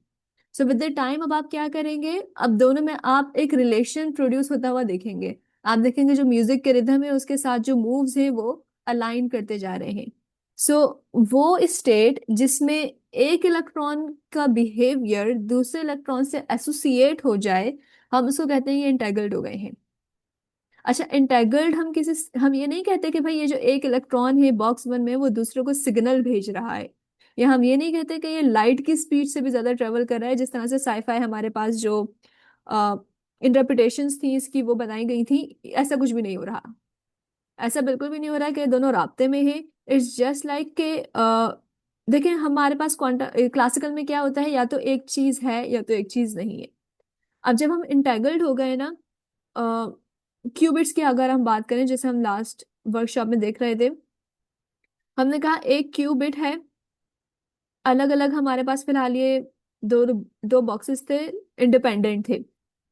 आपने मेजरमेंट की, मेजरमेंट का मतलब क्या है, आपने इसको क्लासिकली, आप क्लासिकल में चले गए, आपने जब इसकी मेजरमेंट की तो आपने कहा ये इलेक्ट्रॉन स्पिन अप है। और फिर जब आपने बॉक्स बी में इलेक्ट्रॉन की स्पिन को मेजर किया, तो अब आपने कहा कि ये इलेक्ट्रॉन स्पिन डाउन है। अच्छा, स्पिन क्या होती है बाद में समझाएंगे, चले हम, अगर अगर फिलहाल समझ लीजिए स्पिन अप है और स्पिन डाउन होती है, ठीक है? सो अब आपने ये मेजर कर लिया, लेकिन अगर हमने इनको इंटेग्रल करवा दिया, सही है, तो अब हम क्या कहेंगे, अब हम ये कहेंगे कि क्योंकि पॉली एक्सक्लूसिव प्रिंसिपल के मुताबिक स्पिन अप और स्पिन, दोनों स्पिन अप जो है वो एक साथ कनेक्ट नहीं हो सकते। तो अगर तो आप एक स्पिन अप है तो उसको कनेक्ट होने के लिए लाजमी तौर पे स्पिन डाउन होना पड़ेगा। एक बात तो आप ये समझिए। सो आपने जब अलग अलग स्पिन्स मेजर की तो एक स्पिन अप था और एक स्पिन डाउन था, लेकिन अब जब आपने ये ए में स्पिन अप है और बी में डाउन है, लेकिन अब जब ये रिलेट हो गए हैं, सो अब आप ये नहीं कह सकते कि एग्जैक्टली ए अप है या एग्जैक्टली बी डाउन है। अब आप ये कहेंगे कि इन दोनों बॉक्सेस में जो इलेक्ट्रॉन्स हैं इनकी स्पिन्स अपोजिट हैं। आई होप ये आप समझे हो कि ये क्या हो रहा है। जी जी जी जी मैम, समझेंगे। जी हाँ, जी। तो अब आप रिलेशन के ऊपर बात करेंगे। यानी अब बी भी अप हो सकता है, ऐसा नहीं है कि सिर्फ ए ही अप रहेगा। बी भी अप हो सकता है और ए डाउन हो सकता है। लेकिन हमें इतना पता है कि ये दोनों अपोजिट होंगे, क्योंकि हम मेजरमेंट्स नहीं कर रहे हैं। क्वांटम कंप्यूटर में भी आप मेजरमेंट प्रोसेस के दौरान नहीं करते हैं। अगर आप मेजरमेंट करेंगे तो फिर आप क्लासिकल में चले जाएंगे ना। सो अब आप जब आप मेजरमेंट नहीं करते, लेकिन आपको ये पता है कि भाई ये ऑपोजिट्स ही हैं। अब हमें फर्क नहीं पड़ रहा ए अप है या बी अप है, बस हमें इतना पता है कि ये ऑपोजिट हो गए। अब जब ये ऑपोजिट हो गए ना, तो हमें अब मिल जाती है एक फ्री स्पेस। फ्री स्पेस से क्या मुराद है? एक क्यूबिट था और वो क्यूबिट अलाउ कर रहा था 2n बेसिस। बेसिस क्या होती है? स्पेसिस। यानी कि एक वेक्टर था, अगर आप क्यूबिट की बात करें तो वो अपने साथ मजीद 2 स्पेसिस को अलाउ करता है। अब इसी तरह से अगर मैं यहाँ पे n2 कर दूं तो फिर वो 4 स्पेसिस को अलाउ करेगा। और वो हमने पिछली पिछले वर्कशॉप में हमने उसको विजुअलाइज किया था कि वो कैसे 4 स्पेसिस को लेकर आ रहा था। और फिर हम इसको अगर हम 3 कर दें तो इसी तरह से ये 8 स्पेसिस को विजुअलाइज को ये एक्सेस देगा। लेकिन अब क्यूबिट्स अलोन जो है क्वांटम कंप्यूटिंग के लिए इनफ नहीं है। वजह ये आपको स्टेट्स तो दे रहे हैं कि भाई इतनी इतनी स्टेट्स में एग्जिस्ट कर सकता है। क्यूबिट क्या बता रहा है कि 2 क्यूबिट 4 स्टेट्स में एग्जिस्ट कर सकते हैं, लेकिन एंटैगलमेंट उनको 4 स्टेट्स में एग्जिस्ट करवाता है। इसीलिए एंटैगलमेंट जरूरी है और इसीलिए मैडम वो। ये बात समझ नहीं है, आप दोबारा प्लीज समझाएं।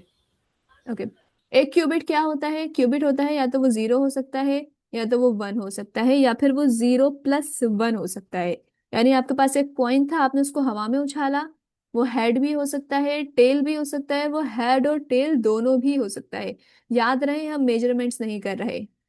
क्वांटम कंप्यूटिंग में आप मेजरमेंट नहीं करते प्रोसेस के दौरान, क्योंकि अगर आपके हाथ में आ गया कॉइन तो अब आपको तो पता लग गया ना कि ये हेड है। तो प्रोबेबिलिटी करते हैं फिर। प्रोबेबिलिटी भी बात कर रहे हैं, एग्जैक्टली। सो अब जो है, एक क्यूबिट जो है वो आपको 2 स्टेट्स की प्रोबेबिलिटी दे रहा है। यानी आप 2 स्टेट्स में, ये इसमें भी हो सकता है और ये इसमें भी हो सकता है। एक क्यूबिट, अगर आप यहाँ पे n=2 कर दें तो 2 की पावर 2 क्या हो जाएगा?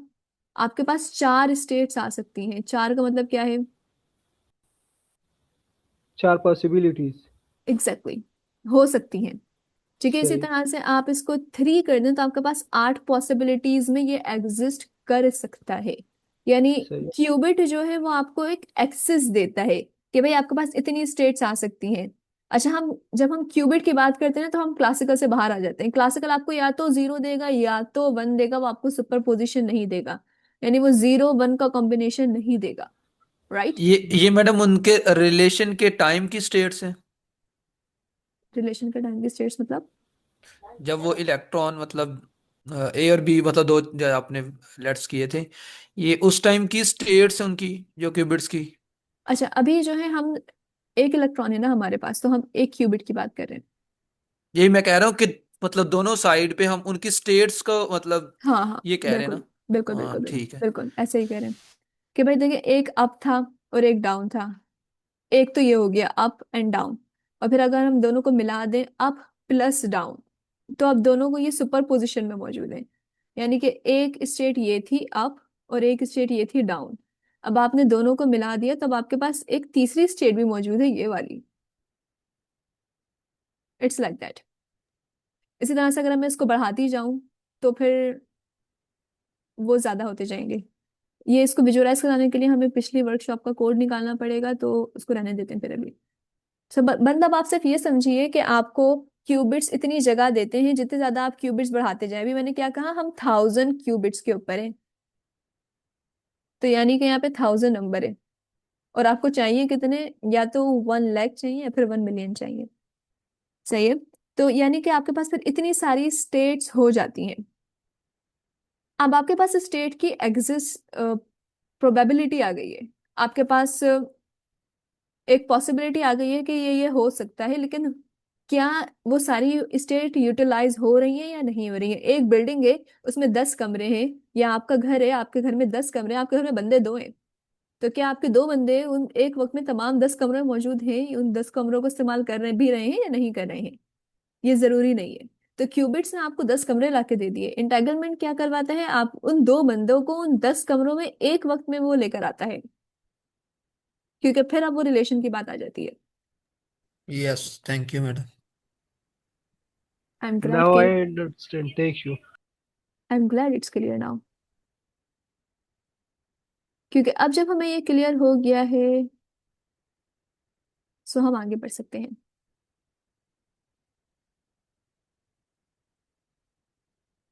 ओके, हम क्या, ये क्यूबिट्स की बात हो रही थी कि हमारे पास एक क्यूबिट था। अच्छा, हम यहाँ पे मैग्नीट्यूड एम्पलीट्यूड भी लेते हैं, या नॉर्मलाइजेशन कांस्टेंट है, इसको मतलब आप रहने दीजिए, ये थोड़ी सी प्योरी फिजिक्स है, शायद सर आप लोग इसको समझ रहे हो। एनीवे, सो हमारे पास एक वेव फंक्शन था, और 2 क्यूबिट, एक क्यूबिट की सुपरपोजिशन थी। लेकिन अब जब हमने इसको इंटेग्रेट कर दिया, सो हमारे पास जाई 1 आ गया है और जाई 2 आ गया है, यानी जाई 1 में भी ये है और जाई 2 में भी ये है। अब आपने इन दोनों को रिलेट कर दिया, और जब आपने रिलेट कर दिया, सो इसका डेंसिटी मैट्रिक्स अब कुछ इस तरह से निकलेगा, यानी कि वो तमाम के तमाम स्टेट्स जो कि क्यूबिट आपको दे रहा था, आप उन स्टेट्स में अब मौजूद रह सकते हैं। ओके, सो अब असल में जो एरर आते हैं ना, इसको भी पढ़ लेते हैं थोड़ी सी, कि क्यूबिट सुपरपोजिशन आपको प्रोवाइड करता है, जैसे अभी हमने बात की। और टनलिंग क्या होती है कि वो दोनों को कनेक्ट कर देती है।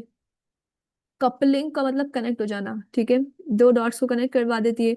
इंटेगरमेंट जो है वो एक सी नॉट गेट की तरह काम करती है। सी नॉट गेट क्या करता है?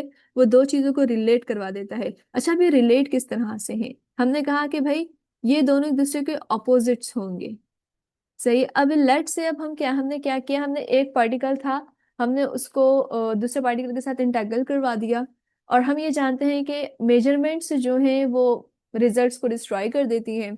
तो लिहाजा अब हमने एक पार्टिकल को मेजर कर लिया, दूसरे पार्टिकल को हमने टच नहीं किया।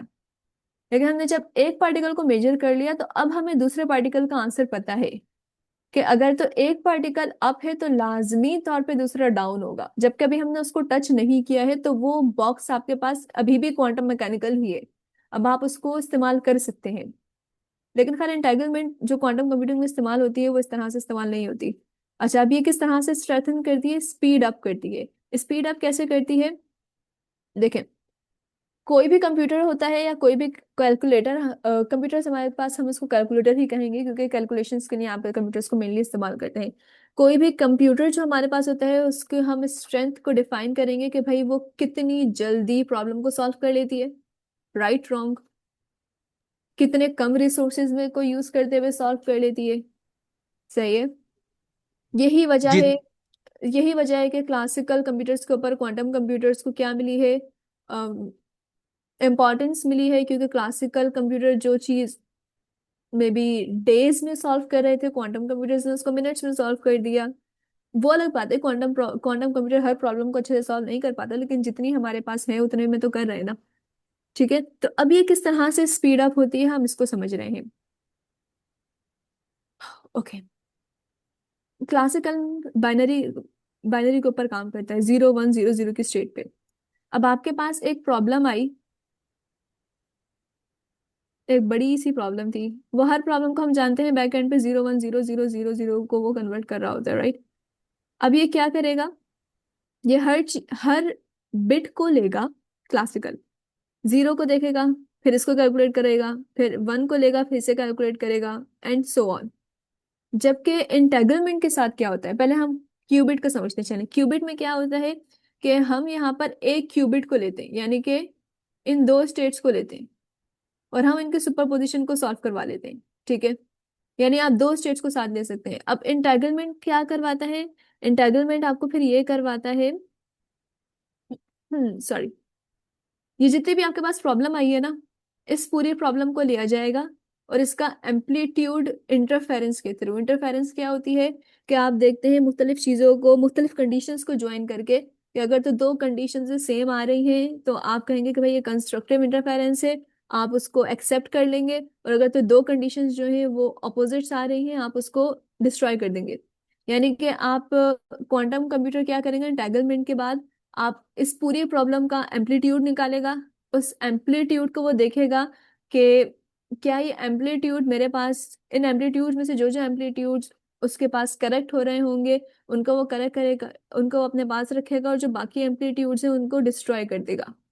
यानी कि क्वांट क्लासिकल को हर एक प्रॉब्लम को सॉल्व करने के लिए एक एक बिट का एम्पलीट्यूड देखने की जरूरत थी, जबकि एंटेगलमेंट के बाद क्वांटम कंप्यूटर इस पूरी प्रॉब्लम को एक साथ लेगा, इसके एम्पलीट्यूड्स को जो जो प्रॉब्लम सॉल्व करने के लिए ठीक नहीं है उनको वैसे ही डिस्ट्रॉय कर देगा, और सिर्फ वो उनके ऊपर काम करेगा जो कि एक्चुअल में आपकी प्रॉब्लम सॉल्व करेंगे, और इस तरह से फिर वो आपको रिजल्ट दे देगा। लिहाजा ये फिर वो वजह है इसके पीछे के आपकी स्पीड तेज होती है। जो हमारे पास फेमस अल्गोरिथम है, quantum algorithm, let's say sure algorithm, इसमें से अगर आप एंटेगलमेंट को निकाल दें तो ये अल्गोरिथम बेकार है। इसमें और फिर क्लासिकल में कोई फर्क नहीं है।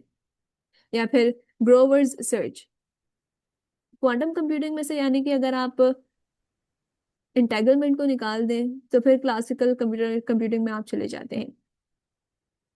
तो आज की क्लास हमारी क्या थी, हमने ये समझा कि सबसे पहले हमने समझा था प्रीवियस क्लास में particle in a 3D box कैसे काम करता है। आप एक पार्टिकल को 3D बॉक्स में जब कैद करवा देते हैं तो वो किस तरह से बिहेव करता है, और फिर जब आप पार्टिकल को 3D बॉक्स में क्रिएट करवाते हैं तो हमने देखा सेल में वही आप उसी तरह से आप फिर क्वांटम डॉट प्रिपेयर करते हैं। क्वांटम डॉट क्या होता है, क्वांटम डॉट आप एक एटम होता है, सॉरी, क्वांटम डॉट एक एटम होता है जो कि क्यूबिट्स में रहने की, जो कि आपको क्यूबिट्स प्रोवाइड करता है, लेट्स से लाइक दैट। अब जब आपके पास क्यूबिट आ गए हैं तब आपके पास सुपर पोजिशन हो सकती है, लेकिन हम ये बात जानते हैं कि आप क्यूबिट अकेले रहकर कोई काम नहीं कर सकते खास। क्यूबिट को मजीद खास बनाने के लिए अब हमें क्या चाहिए होती है कि हम दो क्वांटम डॉट्स को आपस में रिलेट करवा दें, उनके दरमियान कोई ना कोई रिलेशन प्रोड्यूस करवा दें। तो जब हम रिलेशन प्रोड्यूस करवा देते हैं, सो अब हमारे पास बहुत सारी स्पेस आ जाती है परफॉर्मेंस के लिए। एक मिनट बस, अब हमारे पास बहुत सारी स्पेस आ जाती है परफॉर्मेंस के लिए। अब जो हमारे पास एरर्स होते हैं ना, वो सिर्फ क्यूबिट्स में नहीं होते, वो इस एंटेगलमेंट में भी होते हैं। इस एंटेगलमेंट में भी कहीं ना कहीं लीकेज आ जाती है और फिर एरर्स आ जाते हैं, फिर उसको हमें कंट्रोल करना पड़ता है। जी, आप कोई क्वेश्चन कर रहे हैं? नहीं मैडम, वो तो वैसे मैं खांसी नहीं लगा था, माइक म्यूट था। अच्छा, ये सारी चीजें थी हमारी क्लास में, और कोई क्वेश्चन है तो पूछ लीजिए। नहीं madam, thank you so much, काफी इंफॉर्मेटिव था, काफी ज्यादा। मैडम मेरा क्वेश्चन है। जी कहिए। आपने कहा ना कि क्वांटम की जो स्पीड अप की बात की कि कुछ प्रॉब्लम ऐसे है जो हम क्वांटम के जरिए क्लासिकल के मुताबिक ज़्यादा स्पीड से वो सॉल्व कर सकते हैं, लेकिन हम्म। कुछ प्रॉब्लम के बारे में फिर आपने कहा कि वो सॉल्व नहीं हो सकते। तो उसकी क्या वजह है कि वो सॉल्व नहीं हो सकते, और कुछ प्रॉब्लम जो है वो क्वांटम सुपरमेसी जो हम इस टर्मिनोलॉजी को कहते हैं कि क्वांटम सुपरमेसी अचीव होती है, और कुछ प्रॉब्लम सॉल्व नहीं हो सकती, मतलब वो क्लासिकल से भी पीछे पीछे रह जाती। तो क्या रीज़न है इसकी? इसकी जो फिलहाल रीजन है वो हमारे पास लिमिटेड क्वांटम रिसोर्सेज हैं। हमारे पास क्वांटम कंप्यूटर इतने एफिशिएंट नहीं है कि वो हर चीज के ऊपर एप्लीकेबल हो जाए। कुछ ही हमारे पास चीजें हैं जिस पर आप काम कर सकते हैं, जैसे हमने बताया हमें क्वांटम कंप्यूटर को एप्लीकेबल बनाने के लिए, यानी कि हर कैलकुलेशन वो स्पीड स्पीड के साथ करवाए, हर चीज के ऊपर वो काम करे, इसके लिए हमें 1 लाख क्यूबिट्स चाहिए, हमारे पास 10,000 हैं। सही मैडम सही। मैं इसको एक सेंटेंस में ऐसे कहूंगा कि आई थिंक जो लास्ट सेंचुरी थी 20 की, नेक्स्ट हाफ सेंचुरी थी 1950 के बाद, उस टाइम आई थिंक कॉलटेक के अंदर ये सर्च हुई थी, तो उस बंदे ने कहा था कि हम ऐसे इंस्ट्रूमेंट बनाएं जो मतलब मजीद, जो मतलब छोटे लेवल पे काम करे, वो उससे आगे उनसे मजीद इंस्ट्रूमेंट ऐसे बनाएं। इन द एंड ये है कि ऐसे इंस्ट्रूमेंट बनाएं जो नैनो स्केल के ऊपर ही काम करने में मदद कर सके। तो हमारे पास अभी तक इससे आगे वाला फिनोमिना 1 लाख तक पहुंचने के लिए वो इंस्ट्रूमेंट नहीं अभी तक हैं जो वो उस चीज को डिजाइन, मतलब हम उन चीजों को लेकर 1 लाख तक पहुंच जाए। तो उसके ऊपर आई थिंक काम हो रहा है, राइट मैम? हम्म इन दो चीजों पर ये काम हो रहा है कि आपको क्यूबिट्स बढ़ाने हैं 1000 से 1100 पे लेके और जाना उनको है हैंडल भी उसको। करना है, यस, और मतलब हाँ। उसके एरर्स करेक्ट करने। और जो हैंडल करने वो भी इंस्ट्रूमेंट मतलब उधर से तैयार हो, मतलब इस तरह, हाँ। ये एक प्रोसेस चल रहा है, बिल्कुल। Hmm okay madam, thank you very much. Thank you very much madam.